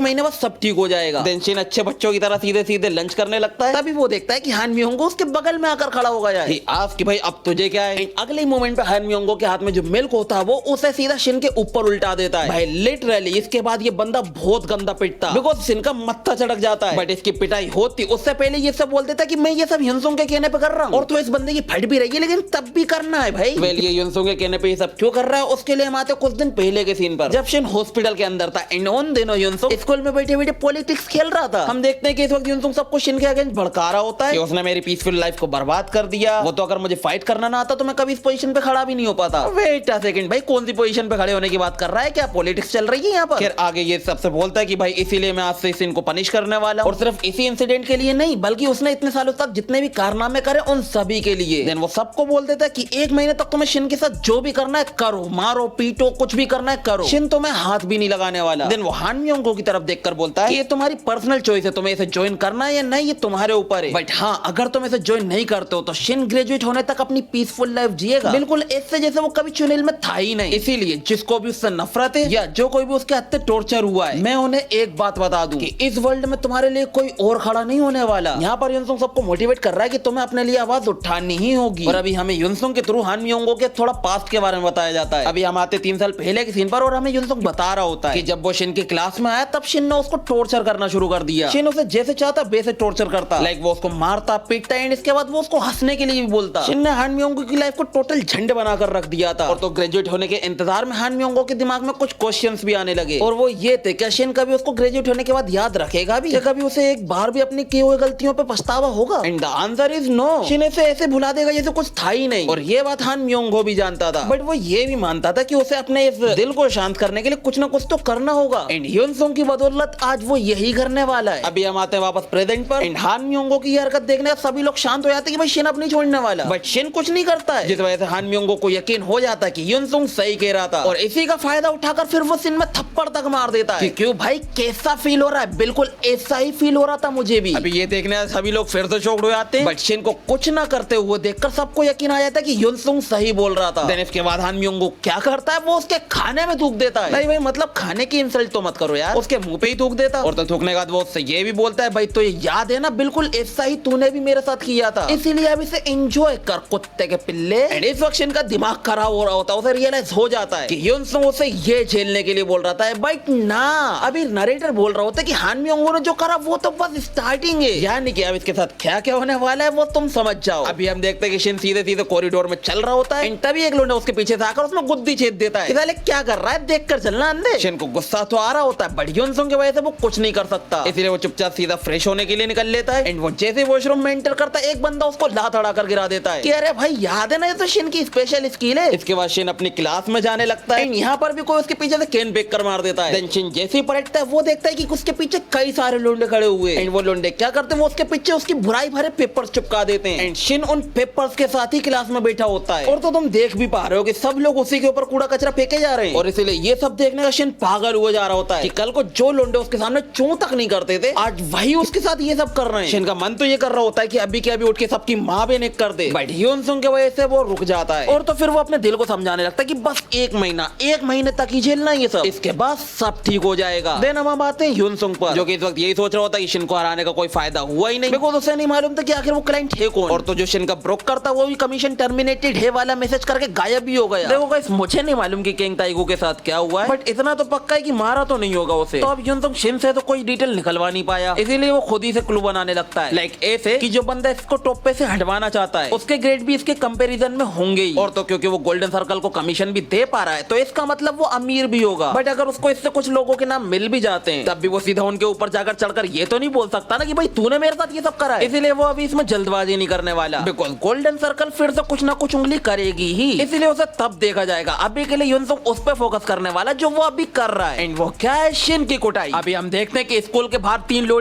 शिन को कुत्ते की तरह पीट रहे होते हैं एंड रास्ते में चलता हुआ हर कोई ये चीज देख रहा है। भाई जीरो सिविक सेंस, लाइक किसने बोला तुम्हें देखने के लिए उन्हें। खैर अभी युनसुंग स्कूल में बैठे बैठे यही सोच रहा होता है कि जो लोग शिन को पीट रहे हैं एंड वो टीचर जो ये प्रेटेंड कर रहे हैं कि उन्होंने कुछ देखा ही नहीं है, ये सब की सब इस वक्त एक ही कश्ती में सवार हैं एंड इसीलिए युनसुंग इस वक्त काफी खुश है। अभी हम देखते हैं कि फाइनली उन तीनों ने शिन को कुत्ता बनाने के वहां से निकल लेते हैं। इसके बाद हम देखते हैं कि शिन को एक और मैसेज आया होता है किंग ताइगो की तरफ से, जिसमें उसने शिन के लिए एक नया ऑफर रखा होता है और अगर शिन इस ऑफर को एक्सेप्ट कर लेता है तो ग्रेजुएट होने तक उसको कोई भी बुली नहीं करने वाला। एंड इसी ऑफर का तो शिन वेट कर रहा था। अभी शिन जरा भी टाइम वेस्ट ना कर तो जल्दी से उसको रिप्लाई कर देता है कि भाई मुझे ऑफर एक्सेप्ट है, इस बार मैं तुम्हें डिसअपॉइंट नहीं करने वाला। और अब यहाँ पर एक बहुत ही बड़ा सीक्रेट रिवील होता है, लाइक बहुत बड़ा, और वो ये है कि वो मैसेज किंग ताइगो ने नहीं बल्कि युनसुंग ने किया होता है। वेल युनसुंग ने कैसे मैसेज कर दिया, अब तुम लोग सोच रहे हो कि ये जरूर किंग ताइगो का फोन होगा, बट ना, ये फोन असल में युनसुंग का ही है। एंड शुरू से लेकर जो अभी तक इसको मैसेज करता आ रहा है वो युनसुंग ही था और ये बात शिन को भी मालूम है, बट ऑथर ने थोड़ा हमें घुमाया है कि हमें लगे ये युनसुंग का नहीं है बल्कि किंग ताइगो का मैसेज है। खैर तो अभी युनसुंग ने इसको क्या ऑफर किया है वो हमें अभी पता चलेगा। अभी हम देखते हैं कि शिन युनसुंग के कहने पे एक शॉप के सामने आकर खड़ा हो गया होता है एंड शिन यहाँ पर क्या करना है वो तुम्हें पता चलेगा। अभी के लिए शिन अपना मास्क पहनता है और घुस जाता है शॉप के अंदर एंड हम देखते हैं कि इस शॉप का वर्कर और कोई नहीं बल्कि पाक है। अभी पाक जैसे शिन को अंदर आता है वो देखता है, वो सोचता है कि ये बंदे को सिगरेट चाहिए, बट ना, शिन को उसका सर चाहिए। शिन आते ही उसका सर पकड़कर सीधा टेबल में दे मारता है, जिस वजह से पाक को लगने लगता है कि भाई ये बंदा जरूर चोरी करने के लिए आया है। तो पाक चिल्लाने का ट्राई करता है, बट शिन उसके मुंह पे घुसड़ दे मारता है। एंड एक ही घुसड़ में पाक को 2-3 शिन नजर आने लगते हैं, और तो वो उसका फेस नहीं देख पाया होता है बिकॉज उसने मास्क पहना, बट उसको लग रहा है कि ये शिन है। फिर तो पाक वहां पर बेहोश हो जाता है एंड शिन वहां से चोरी करके निकल लेता है। चोरी इसलिए बिकॉज सबको लगना चाहिए कि चोरी का केस है। देन होश में आते ही पाक ये बात केंग और छोयेंग तक को बता देता है, और तो पाक ने उसका फेस नहीं देखा था, बट उसके टूटे हुए हाथ की वजह से उसको समझ आ जाता है कि वो शिन है, बिकॉज उसने सुना था कि युनसुंग ने शिन का हाथ तोड़ दिया है। बट केंग को समझ में नहीं आ रहा होता कि आगे शिन का है वो चोरी करेगा। छोयेंग तो बोल रहा होता है भाई चलो पुलिस में रिपोर्ट कर देते हैं, लेकिन पाक उन्हें गोल्डन सर्कल के डर की वजह से मना कर देता है कि जाने दो यार, ऐसा समझ लेंगे कभी कुछ हुआ ही नहीं था, और तो साला कभी मिलता भी है ना तो पहचानने से भी मना कर देंगे। एंड इस बात पर वो दोनों भी अग्री कर देते हैं। बट तभी वहां पर आ जाता है शिन कि क्या हाल चाल है भाई, सब लोग इकट्ठा हो गए यहाँ पर, देखो छुपने की जरूरत नहीं है, तेरे साथ जो हुआ तो वो मैं नहीं किया था, और तो ये यस्टरडे भी बोल रहा है, तो इसका क्या मतलब होगा, ये एक दिन बाद में उसे आया है, क्या मालूम भाई। अभी पाक इससे पूछ रहा होता भाई तूने ये सब क्यों किया, तभी शिन उन्हें बता देता है कि वो ये सब युनसुंग के कहने पे कर रहा है, बिकॉज उसके हत्ते इसकी कोई वीकनेस लग गई है। एंड उसने जो इसे ऑफर किया था वो ये था कि शिन को इन तीनों को कुत्ता बनाना है। अभी ये इनसे बोल रहा होता है कि बेटा युनसुंग ने मुझसे कहा है कि मैं तुम्हें हेल दिखाऊं, हेल जहाँ पर तुम ना जी सको ना मर सको, और तुम्हें पता है इसका मतलब क्या है। ये बोलते शिन वहां से गायब होकर अगले ही मोमेंट पे छोयोंग तक के सामने आकर खड़ा हो जाता है, और उन्हें बोलता है सॉरी बट अब तुम्हें मेरी जगह हेल जाना होगा। ये बोलते शिन एक ही नी के अंदर छोयोंग तक को सुला देता है, एक घुसड़ में पाक को, और तो वो उनसे ये भी बोल रहा था कि ये सब तुम हरामखोरों की वजह से हुआ है। तभी किंग एक पंच प्रिपेयर करते हुए बोलता है भाई हमने क्या गलत करा, टेंशन से सब साले कीड़े घूर क्या रिया है। ये बोलते वो उसका पंच भी डिफ्लेक्ट कर देता भाई। किंग भी शॉक्ड, भाई तू टस से मस नहीं हुआ। तभी शिन उससे बोलता है बेटा तुझे कोई आइडिया नहीं है कि तूने क्या गलत किया है। देन वो उसके मुंह पे एक दो घुसड़ मारकर उससे बोलता है कि बेटा अगर तुमने अपना काम ठीक से किया होता तो आज तो इस तरह से ना पिट रहा होता। देन शिन उसके बाल पकड़कर उससे बोलता है बेटा तू खुद को कुछ ज्यादा स्मार्ट समझ रहा है क्या, भूल गया क्या मैं कौन हूँ, और अगर भूल गया तो मैं तुझे याद दिलाता हूँ कि मैं शिन योंग मिन हूँ, समझ में आई ना कुत्ते के पिल्ले। ये बोलते शिन उसके मुंह पे गंदी वाली नींदे मारता है,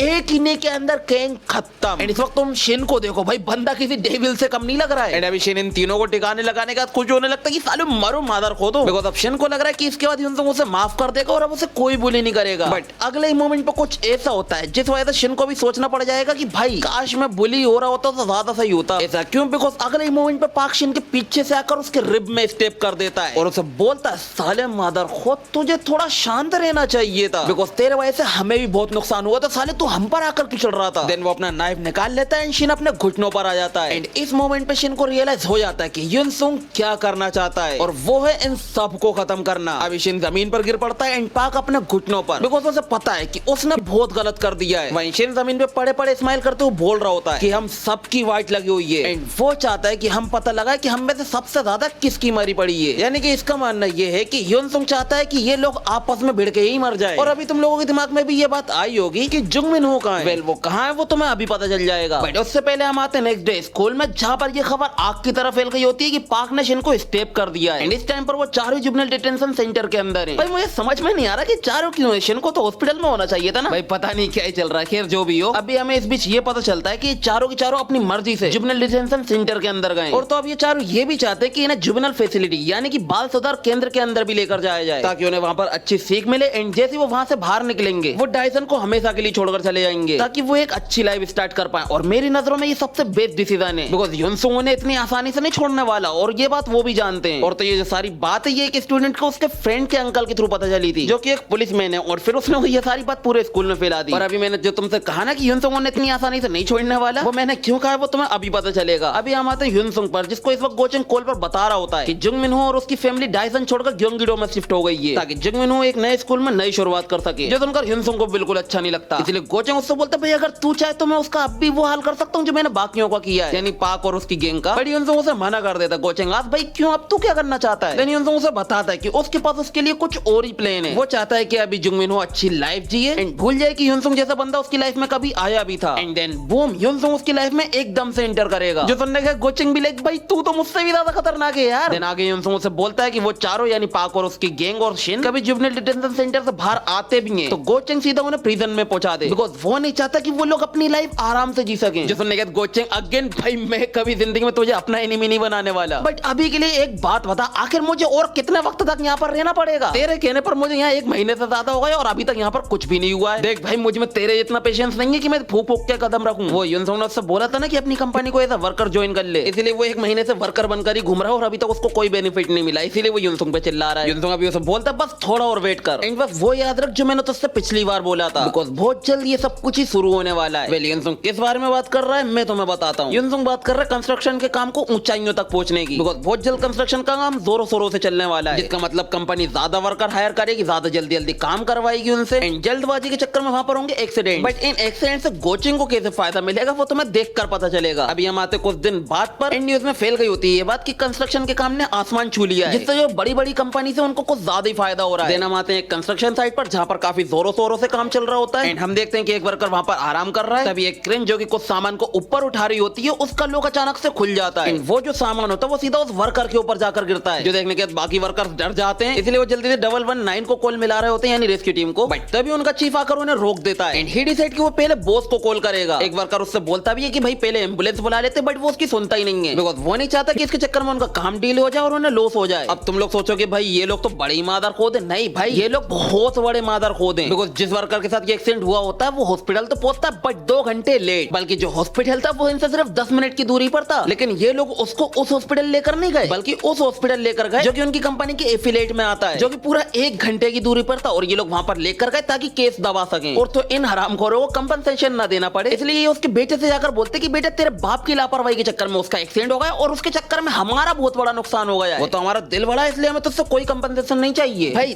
देख रहे हो इतने बड़े हरामखोर कंपनसेशन देने की जगह उससे बोल रहे थे कि हम नहीं ले रहे तुझसे कंपनसेशन, और तो उन्होंने उसके सामने एक पेपर भी रखा होता है, मे भी हो सकता है कि वो कोई आर्गुमेंट हो और जिसके ऊपर उन्होंने साइन करवा लिया उससे कि बेटा इस पर साइन करेगा तभी जाने देंगे। वेल वो तो पता नहीं, बट इसके बाद जोंग यानी ये बंदा अपने बाप से मिलने के लिए जाता है हॉस्पिटल में, और तो ये काफी रो भी रहा होता है, तुम इसका फेस देखकर समझ जाओ ये रिवेंज लेगा। अभी नरेटर बोल रहे होते हैं कि जिन दिनों कंस्ट्रक्शन कंपनी के सोना चांदी हो रहे थे वो दिन जोंग के लिए अनफॉरगेटेबल बन गया। वाह मुझे नहीं लगा था ये इतना हार्ड होगा बोलना। तो अब तुम लोगों ने ये तो देख ही लिया होगा कि जब दूसरी कंपनी के वर्कर्स के साथ एक्सीडेंट हो जाता है तो वो कैसे रिएक्ट करते हैं। एंड अब हम आते हैं म्यूजियम कंस्ट्रक्शन कंपनी पे, जहाँ पर कोचिंग का बिल्कुल भी काम में मन नहीं लग रहा होता है, बिकॉज उसके दिमाग में चल रहा है कि वो ड्रिंकर और प्ले बॉय बनकर घूमे। भाई लिटरली ऐसा बंदा मेरी नजरों में म्यूजियम कंस्ट्रक्शन कंपनी का वारिश बनने के बिल्कुल लायक नहीं है। बट मुझे याद है कि युनसुंग ने कहा था कि ये बंदा जितना बुरा है ना उससे कई ज्यादा दिल का अच्छा है, एंड ऐसे ही लोग सक्सेसर बनना चाहिए। खैर अभी कोचिंग का बिल्कुल भी युनसुंग की बात मानने का मन नहीं कर रहा होता है, बट फिर उसके दिमाग में आती है कि युनसुंग ने कितने शातिर तरीके से अपने बुलिस से रिवेंज लिया है, एंड इसी तरीके से वो इसको भी सक्सेसर बनाएगा। और तो साला खुली आंखों से सपना देखने लगता है कि इसका छोटा भाई इसके सामने गिड़गिड़ा रहा है, एंड क्योंकि इसे इस सपने को हकीकत में बनाना है तो इसमें सिर्फ युनसुंग ही उसकी हेल्प कर सकता है, एंड इसलिए ही डिसाइड ठीक है मान लेते हैं यार बात। अभी कोचिंग अपना फूक फाक कर वापस काम पे लगने ही वाला होता है, तभी इसे कुछ लोगों की चिल्लाने की आवाज आती है। कोचिंग जल्दी से भाग कर जाता है और वो देखता है कि ग्राउंड कोलैप्स हो गया है। देन एक वर्कर उसे बताता है कि मे भी ये सब कुछ कास्टिंग की वजह से हुआ है। कोचिंग भी लाइक अबे ये क्या चीज होती है, देखो नीचे लिखा तो है कि कास्टिंग क्या होती है, बट मैं तुम्हें उससे बेटर वे में समझाऊंगा। लाइक तुम लोगों ने पिलर्स को बनते देखा ही होगा कि उनको बनाने के लिए पहले लोहे की बॉर्डर खड़ी करी जाती है, देन उसके अंदर सीमेंट भरा जाता है, उसे बोलते हैं कास्टिंग। एक तरीके से किसी चीज के अंदर सीमेंट भरने को ही कास्टिंग बोलते हैं, एंड जो भी चीज से कास्टिंग बनाई जाती है उसको काफी टाइम तक के लिए सपोर्ट में रखा जाता है, वरना कास्टिंग जो है बेकार हो जाती है, एंड उसमें पिलर्स के टूटने या उस चीज के टूटने का खतरा भी बढ़ जाता है। अभी कोचिंग को वो बंदा ये सब एक्सप्लेन करने ही वाला होता है, तभी कोचिंग उससे बोलता है साले ये सब भाड़ में जान दे, पहले मुझे ये बता वहाँ कोई नीचे था तो नहीं। हाँ थे तो मे भी 6 लोग होंगे वहाँ पर। जो सुनते ही कोचिंग की आंख के पड़े आती है, वो बंदा उससे बोल रहा होता है कि सर टेंशन मत लीजिए, मैं जल्दी से हेडक्वार्टर को रिपोर्ट कर देता हूँ, वो लोग यहाँ पर आकर सब संभाल लेंगे। देन कोचिंग उसकी कॉलर पकड़कर उससे बोलता है साले इस टाइम पर ये इंपॉर्टेंट नहीं है, इंपॉर्टेंट है उनकी जान बचाना। देखो वैसे तो मुझे लग रहा था कि कोचिंग ये सब कुछ अपनी मर्जी से कर रहा है, बट फिर मुझे पता चला कि ये सब कुछ वो युनसुंग के कहने पर कर रहा है, बिकॉज़ युनसुंग ने उसको कंस्ट्रक्शन साइट पर लगाते वक्त यही बोला था कि अगर यहाँ पर कोई एक्सीडेंट होता है वर्कर के साथ तो इस चीज का फायदा उठाना, भले उसके चक्कर में तो ये कितना भी बड़ा नुकसान क्यों ना हो जाए, बट वो सारे नुकसान छोड़कर तुझे उस वर्कर पे ध्यान देना है, एंड इस टाइम पर ये इसीलिए ये सब कर रहा है। बट आई एम श्योर कि अगर युनसुंग ने इसे ये सब करने के लिए ना भी बोला होता तब भी कोचिंग यही करता, बिकॉज़ ये बंदा दिल का काफी अच्छा है। अभी कोचिंग उस बंदे को 119 यानी रेस्क्यू टीम को कॉल लगाने को बोल रहा होता है, बट वो बंदा है कि भाई हमें नुकसान हो जाएगा, कंस्ट्रक्शन का काम डिले हो जाएगा, एंड फिर इसकी रिस्पांसिबिलिटी कौन लेगा। कोचिंग से भाड़ में जान दे सब कुछ, पहले रेस्क्यू टीम को बुलाकर उन लोगों को बचाओ, एंड बात रही रिस्पांसिबिलिटी की तो वो मैं लेता हूँ। एंड अब जाकर वो वर्कर फाइनली रेस्क्यू टीम को कॉल लगाता है, बट रेस्क्यू टीम को जो आने में कुछ ज्यादा ही टाइम लग रहा होता है, इसलिए वो अपने सेक्रेटरी या जो भी हो उसका कोचिंग उससे बोल रहा होता है हमें खुद से उन्हें बाहर निकाल लेना चाहिए, बट वो बंदा उसे मना कर देता है कि भाई ये डेंजरस है, हमें जो एक्सपर्ट्स के आने तक वेट कर लेना चाहिए। और तो ये बंदा तुम्हें चेंग सियोक की तरह नहीं लग रहा, भाई मुझे लग रहा कहीं उसका सगा भाई तो नहीं है ये, बिकॉज़ मुझे तो कहीं से कहीं तक नहीं लगता कि वो कोचिंग का सगा भाई है, बिकॉज़ कोचिंग अपने बाप में सेम टू सेम मिलता है, बट वो तो दूर दूर तक नहीं मिलता यार। खैर अभी कोचिंग उससे बोल रहा होता भाई उन लोगों को थोड़ा जल्दी आने को बोल यार, And ये सब कुछ ही एक वर्कर पीछे से खड़ा होकर नोटिस कर रहा होता है। तभी हम देखते हैं कि ग्राउंड फिर से कोलैप्स होने लगा है, जो देखकर गोचिंग को भी समझ में नहीं आ रहा होता कि साले ये हो क्यों रहा है। तभी वो वर्कर जो कि गोचिंग को पीछे से नोटिस कर रहा था, वो आकर उससे बोलता है आपको नहीं पता ये सब क्यों हो रहा है। वो बंदा गोचिंग को सब कुछ बताता है कि स्लैब के सरियों में सीमेंट सही से लगाया ही नहीं गया और वो बिल्कुल साफ रखे हुए, और तो जो सपोर्टर लगाकर रखे गए थे वो भी कंक्रीट हार्ड होने से पहले ही निकाल लिए गए। एंड यही रीजन था कि जो ग्राउंड है वो कोलैप्स हो गया। अभी वर्कर उसे बता रहा होता है कि अगर इस काम में थोड़ा और टाइम दिया गया होता तो ये सब ना होता। गोचेंगास भाई तू ये बात मुझे अब क्यों बता रहा है? इसे वो क्या है मुझे लगाता है पता नहीं आपको बताना ठीक रहेगा या नहीं, और क्योंकि आप म्यूजियम कंस्ट्रक्शन के बड़े बेटे हो तो पता नहीं आप इसको हैंडल कर भी पाओगे या नहीं। तो बताइए क्या आपको लगता है आप ये ऐसे हैंडल कर पाएंगे? गोचेंग उसे बोलता है ये किसी की लाइफ से ज्यादा इंपॉर्टेंट नहीं था। जो सुनते वो बंदा शॉक्ड हो जाता है, बिकॉज़ गोचेंग से ये उम्मीद नहीं थी। गोचेंग उसे बोल रहा था भाई प्रॉब्लम कोई भी क्यों ना हो, हमारी फर्स्ट प्रायोरिटी होना चाहिए लोगों को बचाना, और अगर तेरी बकवास बंद हो गई है तो एक बार फिर से रेस्क्यू टीम को कॉल लगा ले। एंड भाई वो अपने में बोल रहा होता है कि भाई एक थिंग करना चाहिए तो ग्रुप में करना चाहिए ताकि ज्यादा इफेक्टिव हो। कमीना तो है गोचेंग। खैर फाइनली रेस्क्यू टीम आकर सबको रेस्क्यू कर लेती है, और तो किसी को ज्यादा गहरी चोट नहीं लगी है, माइनर सी इंजरीज है, जिससे गोचेंग को काफी रिलीफ मिलता है। तभी उसका सेक्रेटरी उससे बोलता है कि एक प्रॉब्लम है। गोचेंगास अब क्या हो गया भाई? देन वो उसे बताता है कि इस एक्सीडेंट के रिलेटेड आर्टिकल ऑलरेडी लोगों ने इंटरनेट पे डाल दिए, और वो भी नेगेटिव वे में। एंड अभी तो और भी आर्टिकल आना बाकी है, बिकॉज़ पानी जो सर से ऊपर जा चुका है और हेडक्वार्टर के लोग नहीं रोक पाएंगे इसे। गोचेंगास तो अब हमें क्या करना चाहिए? जो सुनते ही पता नहीं क्यों ये बंदा शॉक्ड हो जाता है। मे भी हो सकता है इसलिए बिकॉज़ गोचेंग ने अपनी जिंदगी में पहली बार किसी से सलाह मांगी हो। तभी गोचेंग अगेन भाई मैं पूछ रहा हमें क्या करना चाहिए, तो चुपचाप क्यों खड़ा है? एंड वो उल्टा गोचेंग से पूछने लगता है कि आपके पास कोई सॉल्यूशन नहीं है क्या? गोचेंग बोले अबे सॉल्यूशन माय ए, मैं तो सिंपली लोगों को ऑर्डर दे रहा था कि रेस्क्यू टीम को बुलाकर पहले लोगों को बचाया जाए। जो सुनते ही वो बंदा भी लगता है अब ये मुझसे क्या करवाना चाहता है। तभी गोचेंग को उसके बाप का कॉल आता है, बट गोचेंग क्योंकि कॉल उठा नहीं रहा होता है, इसलिए सेक्रेटरी उससे पूछता है कि आप चेयरमैन का कॉल उठाने वाले हो या नहीं। एंड नहीं गोचेंग नहीं उठाता, और तो वो कॉल काट भी नहीं सकता था क्योंकि उसके बाप का है, इसलिए वो कॉल खुद कट होने का वेट कर रहा होता है। एंड जैसे कॉल कट होता है वो जल्दी से वहां से भागते हुए युनसुंग को कॉल मिलाता है कि अब वो क्या करे, और युनसुंग से क्या बताता है वो हमें बाद में पता चलेगा। अभी के लिए हम आते हैं म्यूजियम कंस्ट्रक्शन में, यानी कि इनका ऑफिस या घर जो भी बोल लो। एंड यहाँ पर नरेटर बोल रहे होते हैं कि गोचेंग ने जो मिस्टेक की है वो चेंगसेक के लिए एक अपॉर्चुनिटी है, एंड भाई चेंगसेक को अभी उठाने का ट्राई करता है। अभी चेंगसेक गोचेंग से बोल रहा होता है बड़े भाई क्या तुम्हारा दिमाग खराब हो गया था क्या, जो तुमने बिना हायर यूपीएस को रिपोर्ट किए खुद ही सब कुछ करना शुरू कर दिया। देन वो उसके सामने वो आर्टिकल्स रखता है कि लोग कितने नेगेटिव वे में लेकर जा रहे हैं ये सब चीजों को। वो सब बोलता है भाई लोगों की जिंदगी मायने रखती है, बट फिर हमारी कंपनी का क्या? तुम्हें पता भी तुम्हारे वजह से हमारा कितना बड़ा लॉस हो गया है, तो अब जरा बताना बड़े भाई कि तुम इसे कैसे हैंडल करने वाले हो। साला उसके ऊपर टूटे जा रहा होता कि बताओ तुम इसकी रिस्पांसिबिलिटी लोगे, blah blah blah. And you can clearly see in the shadow कि इस आराम को कितना मजा आ रहा है गोचेंग को नीचे दिखाने में। साला बोल रहा होता भाई तूने तो सोचे समझे बिना कांड कर दिया है, और अब हम जैसे प्रोफेशनल को तेरा फैलाया हुआ रायता समेटना पड़ रहा है। देख रहा हूँ बंदा खुद को प्रोफेशनल बोल रहा है। एंड मुझे तो ये लग रहा है कि ये सब कुछ इसी का किया धरा है, यानी कि ये जो नेगेटिव आर्टिकल्स है ना ये, एंड ये इस तरह की बातें यहाँ पर इसलिए बोल रहा है बिकॉज यहाँ पर इन दोनों का बाप भी बैठा हुआ है। मिस्टर म्यूजियम गोचेंग को बोल रहे होते कि तेरे वजह से पूरे डायसन में हंगामा मचा हुआ है। मैंने ये भी सुना है कि लोगों ने सिर्फ रेस्क्यू टीम को ही नहीं बल्कि इमरजेंसी कॉल पर भी रिपोर्ट करी है, जो कि रिपोर्टर्स ने कुछ ज्यादा ही फास्ट नोटिस कर लिया है। भाई रिपोर्टर्स का क्या ही बोले, उनका काम ही यही है। लेकिन अगर कोई चोरी कर रहा है उस पर फोकस नहीं करेंगे, अगर कोई वहीं पर हग रहा होगा तो उस पर नोटिस करेंगे कि ये बंदा यहाँ पर हग रहा है और वहां पर चोरी हो रही है। खैर अभी इनका बाप गोचेंग से बोल रहा होता है कि बता तूने क्या प्लान किया, तू इसकी रिस्पांसिबिलिटी कैसे लेने वाला है। तो अब गोचेंग क्या करने वाला है वो हमें पता चलेगा युनसुंग के थ्रू, यानी कि वो गोचेंग ने युनसुंग को कॉल मिलाया था ना, तो अब हमें पता चलेगा कि युनसुंग ने उसे क्या आइडिया दिया। युनसुंग गोचेंग को बता रहा होता है कि कंस्ट्रक्शन के मामले में मिस्टर गोचेंग की एक्स्ट्राऑर्डिनरी प्राइड है, यानी कि वो बंदा इतना प्रोफेशनल है कि उसके सामने कोई टिकने ही नहीं वाला। इसलिए युनसुंग इसे आइडिया देता है कि ऐसे मामले को ये अपने बाप को संभालने दे, और इसे बोलता है कि तू बस अपने बाप के ऑर्डर्स फॉलो कर और कुछ नहीं, जो कि गोचेंग को बिल्कुल समझ में नहीं आ रहा होता कि भाई ये करना क्या चाह रहा है। एंड युनसुंग से जैसा मैंने तुझे कहा था कि पीछे मत हटना एंड बस आगे बढ़ते रहियो, एंड अभी गोचेंग वही करने वाला है। गोचेंग अपने बाप से बोलता है कि फादर हमें इस कंस्ट्रक्शन को तोड़कर नए से शुरू करना चाहिए। जो सुनते ही दोनों शॉक्ड हो जाते हैं। चेंगसेक भी लाइक क्या कहा तूने? भाई भले ही तू हाई स्कूल से पास हुआ है बट कंस्ट्रक्शन वर्कर होने के नाते तेरे अंदर इतनी भी अकल नहीं है क्या? तुझे बता भी है कि कंस्ट्रक्शन का सारा खर्चा बैंक की जेब से आता है, जिसका इंटरेस्ट दिन पर दिन बढ़ता ही रहता है। आगे वो उसे बोलता है कि भाई अब तक जो खर्चा हुआ वो तो हुआ ही है, एंड अब उसे तोड़ने की फीस, उसके ऊपर से इंटरेस्ट, फिर उसके ऊपर से भी इंटरेस्ट। भाई तुझे लगता है कि एक बिल्डिंग के लिए इतना सारा तमाशा करना जरूरी है? गोचेंग सेज मैं ऐसा कर रहा हूँ बिकॉज ये एक ही अपार्टमेंट है, और जैसा कि तूने कहा क्या मैं इसके पीछे बहुत बड़ा लॉस होगा, ये बात मैं भी जानता हूँ, भले ही मुझे तेरी जितनी लंबी चौड़ी कैलकुलेशन न करना आती हो, बट इस टाइम पर जो हमारे लिए सबसे ज्यादा इंपॉर्टेंट है वो है ट्रस्ट। एंड तुझे पता है ना कि आजकल न्यूज में खराब कंस्ट्रक्शन को लेकर कितनी बातें चल रही हैं, जिस वजह से प्रॉफिट तो दूर के बाद बिल्डर्स की इज्जत तक मिट्टी में मिल चुकी है। तो अगर हम ऐसी सिचुएशन में बस थोड़ा बहुत जुगाड़ करेंगे तो तुझे पता है ना कि क्या होगा। चेंगसेक भी लाइक भाई ठीक है यार अब ये बिल्डिंग बिकने से तो रही, लेकिन तेरी बात मानने पर हमें ज्यादा नुकसान होगा। गोचेंग सेज कि इस टाइम पर हमें जिसकी टेंशन होना चाहिए फाइनेंशियल लॉस नहीं है, वो है हमारा टूटा हुआ ट्रस्ट। अगर सिर्फ एक बिल्डिंग की बात है तो हम अपनी गलती मान बनकर सॉरी मोरी बोलकर अगर हम परफेक्ट काम करके दिखाते तो शायद से हमारा काम बन सकता है। हमने जो ट्रस्ट खोया है वो हमें वापस मिल सकता है। हालांकि ये काम जल्दी नहीं होगा, बट फिर यही बनेगा म्यूजियम कंस्ट्रक्शन का असली फाउंडेशन। जो सुनने के बाद फिर से चेंगसो को उसको गलत साबित करने का ट्राई करता है, बट तभी उनका बाप बोलता है कि फाइनली मेरे बड़े बेटे में अक्ल आ गई है, यानी कि इसका बाप इसको सेकंड टाइम एक्नॉलेज कर रहा है, वो भी सिर्फ युनसुंग की वजह से। और तो युनसुंग को ये इसलिए पता था बिकॉज़ पास्ट में भी ये सब कुछ हो चुका था। एंड उस टाइम पे इनके बाप ने क्या किया था, सब कुछ सच सच बता दिया था। लाइक सीमेंट वेमेंट सही से नहीं लगी थी वो बातें, और तो बाद में फिलोसफी भी झाड़ दी थी कि भाई कंस्ट्रक्शन में ऐसे ऐसे काम होना चाहिए था। और यही वजह थी कि युनसुंग ने बोला था कि तेरे बाप को सब संभाल लेते, वो कर लेगा। अभी कोचिंग का बाप उसे बता रहा होता है कि उसे इस टाइम पर जिस चीज पे गुस्सा आ रहा है वो है कास्टिंग। ये वो गलती थी जिससे हमारी म्यूजियम कंस्ट्रक्शन का नाम खराब हो सकता है, बिकॉज़ घर वो जगह है जहाँ पर लोग रहते हैं, इसीलिए इसमें सेफ्टी पहले आती है एंड ये फालतू के इंटरेस्ट में इंटरेस्ट बाद में। एंड इसी वजह से कोचिंग का बाप उसको सेकंड टाइम अप्रिशिएट करता है, सिर्फ और सिर्फ युनसुंग की वजह से। कोचिंग का बाप अभी उससे बोल रहा होता है, भाई मुझे तो लगा था तू बस अपनी जिंदगी ऐसे ही जिए जा रहा है, बट अब देखता हूँ तो तू बिल्कुल मुझ पे गया है यार। आगे वो उन्हें बोलते हैं कि म्यूजियम कंस्ट्रक्शन सिर्फ एक कंपनी नहीं है बल्कि एक फैमिली बिजनेस भी है, जहाँ पर घरों की वैल्यू पहले आती है, इसीलिए अच्छा काम करते रहना, तभी तुम मेरी लेगेसी को आगे बढ़ा पाओगे। एंड ये सुनने के बाद तो चेंगसुक जलकर राख हो जाता है। इसके बाद फिर से हमें कुछ दिनों का जंप देखने को मिलता है, जहाँ पर म्यूजियम कंस्ट्रक्शन के एक वर्कर को देखते हैं जिसके उस एक्सीडेंट की वजह से डॉक्टर उसके पैर काटने को बोल रहा होता है। एंड ये इकलौता बंदा है जो इस कंडीशन में आया है, बाकी सबको सिर्फ इंजरीज हुई है, ऐसा नरेटर बोल रहे हैं। खैर अभी इस वजह से इसकी फैमिली को कुछ ज्यादा ही टेंशन हो जाती है, और जो लेडी है उसका रोना बंद नहीं हो रहा होता है। तभी उसका साथ वाला शख्स उसको शांत रहने के लिए बोलता है कि म्यूजियम कंस्ट्रक्शन आने वाली है, तुम्हें उनके सामने ऐसा नहीं करना चाहिए। एंड तभी हम देखते हैं कि वहाँ पर गोचेंग अपने कुछ लोंडो के साथ आता है, वो आते साथ ही लोगों के सामने झुक जाता है, आई मीन अपना सर झुका लेता है, और तो उनसे माफी में मांगता है सबके लिए। एंड ये सब भी वो युनसुंग के कहने पे कर रहा है। नहीं भाई कभी तो खुद से सोच लिया कर यार। हम आते थोड़ी देर पहले के सीन पर जहाँ पर गोचेंग युनसुंग से बोल रहा होता है कि भाई मुझे कोई आइडिया दे, मैं अपने बाप को डिसअपॉइंट नहीं करना चाहता। युनसुंग उसे बताता है कि सबसे पहले तो भाई तू इस एक्सीडेंट को संभाल। वो उसे बताता है कि इस एक्सीडेंट के अंदर दो तरह के विक्टिम्स थे, पहले वो जो यहाँ पर किराए से रहने वाले थे, अगर गोचेंग उन लोगों के लिए थोड़ा सा प्राइस कम ज्यादा कर देता है एंड उन्हें प्रॉमिस करता है कि कंस्ट्रक्शन बिल्कुल साफ साफ रहेगा, तो वो लोग थोड़ा सा शांत हो जाएंगे। एंड अब आते दूसरे वाले विक्टिम पर, जो कि वो लोग जो कि इस एक्सीडेंट के अंदर इंजर्ड हुए थे, उनको हैंडल करने के लिए युनसुंग गोचेंग से बोलता है कि प्लीज इनकी प्रॉब्लम्स को जरा ईमानदारी से सोल्व करना, ताकि उनको म्यूजियम कंस्ट्रक्शन के साथ काम करने पर प्राउड हो। एंड यही रीजन है कि गोचेंग यहाँ पर आकर इनसे माफी मांग रहा है, और सिर्फ माफी नहीं बल्कि उसने अपनी गलती भी मानेंगे, साथ में कंपनसेशन और उस बंदे का इलाज तक करवाने को तैयार है। और जो कंपनसेशन है वो तुम्हें मालूम है कितना होने वाला है? 500 मिलियन वोन, जो कि इंडियन रुपीस में 3 करोड़ या उससे भी ज्यादा ऊपर है। जो सुनते ये दोनों काफी खुश होते हैं, ये लोग इनको समझाना शुरू कर देते हैं और तो तारीफ भी करते हैं कि भाई हमें खुशी है कि आपके हस्बैंड हमारी कंपनी में काम करते हैं, ब्ला ब्ला ब्ला, और भी बहुत कुछ। जो सुनने के उसकी वाइफ और उसके बगल वाले बंदे की आंखों में खुशी के आंसू आ जाते हैं कि उसका हस्बैंड ऐसी कंपनी में काम कर रहा है जो इतना समझती है अपने वर्कर्स को। वो लोगों से थैंक्स बोलते हैं, देन यहीं से रात हो जाती है। एंड इस टाइम पर भी कोचिंग हॉस्पिटल में ही होता है, तो वो हॉस्पिटल के बाहर बैठकर फुफ्फू करते हुए अपने सेक्रेटरी से पूछ रहा होता है कि एक बात है, तू कंस्ट्रक्शन के काम के बारे में क्या सोचता है? इधर ज्यादा कुछ खास नहीं, बस बिल्डिंग स्ट्रक्चर कुछ ऐसा ही। देन गोचेंग मुझसे बोलता है कि भाई मुझे तो बस यही लगता था कि मेरी कंपनी के लिए सब कुछ बस पैसा ही है और कुछ नहीं, बट इस इंसिडेंट के बाद मेरी सोच बिल्कुल बदल गई है। एंड वो बंदा भी बस हाँ में हाँ ही मिलाई जा रहा होता है, हाँ ठीक है ऐसा है क्या? गोचेंग बोल रहा होता है कि भाई उस कंपनी से कई लोगों के घर चल रहे हैं, लोग पैसा कमा रहे ताकि खा सके, अपनी फैमिली पाल सके। एंड मैं इतने दिनों तक अपनी पोजीशन को बस ऐसे ही हल्के में समझ रहा था, मेरे लिए तो बस खाना पीना ही सब कुछ था। देन वो युनसुंग को याद करता है कि आज वो जो कुछ भी कर रहा है सिर्फ युनसुंग की वजह से, वरना उसने तो छोड़ दी थी अपनी पोस्ट। आगे गोचेंग बोलता है कि भाई मैं बिल्कुल अपने बाप की तरह था, मेरी सोच भी उनसे मिलती जुलती है। और तो वो ये भी बोल रहा होता है कि मैं बाकियों का तो नहीं जानता, बट एटलीस्ट वो लोग जो कि मेरे से कनेक्टेड है वो अच्छे से जिए। एंड ये बातें किसी के कहने में आकर नहीं कर रही है, जितनी बातें बोल रहा है ये इसके दिल से निकल रही है। मैंने बताया था ना कि ये बंदा दिल का बहुत ही अच्छा है। अभी इसका सेक्रेटरी भी यही सोच रहा होता है, भाई ये बंदा तो सच में बदल गया है यार, बट थोड़ी देर में उसकी सोच भी गलत हो जाती है, बिकॉज़ तभी वहां पर एक बंदा आया था जो कि बोलता है ओ भाई हॉस्पिटल के सामने फूफू करना मना है। एंड कोचिंग भी ले, कभी साले तूने मेरा मूड खराब कर दिया, साले तू यहाँ से जा रहा है, तेरा हॉस्पिटल ही बर्बाद कर दूं मैं। एंड उसका सेक्रेटरी भी लाइक भाई कुछ लोग अपनी जिंदगी में इतनी आसानी से नहीं बदलते। इसके बाद हमें लगभग एक हफ्ते का जंप देखने को मिलता है। एंड यहाँ पर नरेटर बोल रहे होते हैं कि अब एक ऐसा बटरफ्लाई इफेक्ट आने वाला जिसके बारे में युनसुंग ने भी एक्सपेक्ट नहीं किया था, और वो ये है, मैंने तुमसे कहा था ना कि वो बंदे की आंखों में देखकर साफ समझ में आ रहा है कि ये अपना रिवेंज लेगा। अभी हम उसी वर्कर के बेटे जोंग्यो को देखते हैं जो कि इस वक्त न्यूज में बैठा होता है। एंड वो क्या बताने वाला है वो तुम्हें नेक्स्ट पार्ट में पता चलेगा। बस इतना समझ लो कि ये बंदा युनसुंग के प्लान के अंदर नमक मिर्ची का तड़का लगाने वाला है। और तो हाँ, आज मैं सिर्फ 7 ही चैप्टर कवर कर पाया हूँ, बट 1 घंटे की वीडियो हो गई है, इस चक्कर में ये वीडियो मैं यहीं रोक रहा हूँ। देखो मुझे पता है कि मैं 1 घंटे के अंदर वैसे 10 चैप्टर कवर कर लेता, बट इस फाइट के अंदर कुछ ज्यादा ही बकचोदी पेल दी है ना, इस चक्कर में सिर्फ 7 चैप्टर ही कवर कर पाया हूँ। लेकिन टेंशन न लो, नेक्स्ट पार्ट में प्रॉमिस 10 चैप्टर्स कवर कर दूंगा। और अब उन लोगों के लिए जो कि द रेड शर्ट के 7 पार्ट का वेट कर रहे हैं, मंडे को वो आ जाएगा पक्की बात। एंड अब मैं तुमसे मिलूंगा सीधा उसी वीडियो में, तब तक के लिए गुड बाय। And sayonara. और हाँ, कमेंट करके जरूर जाना।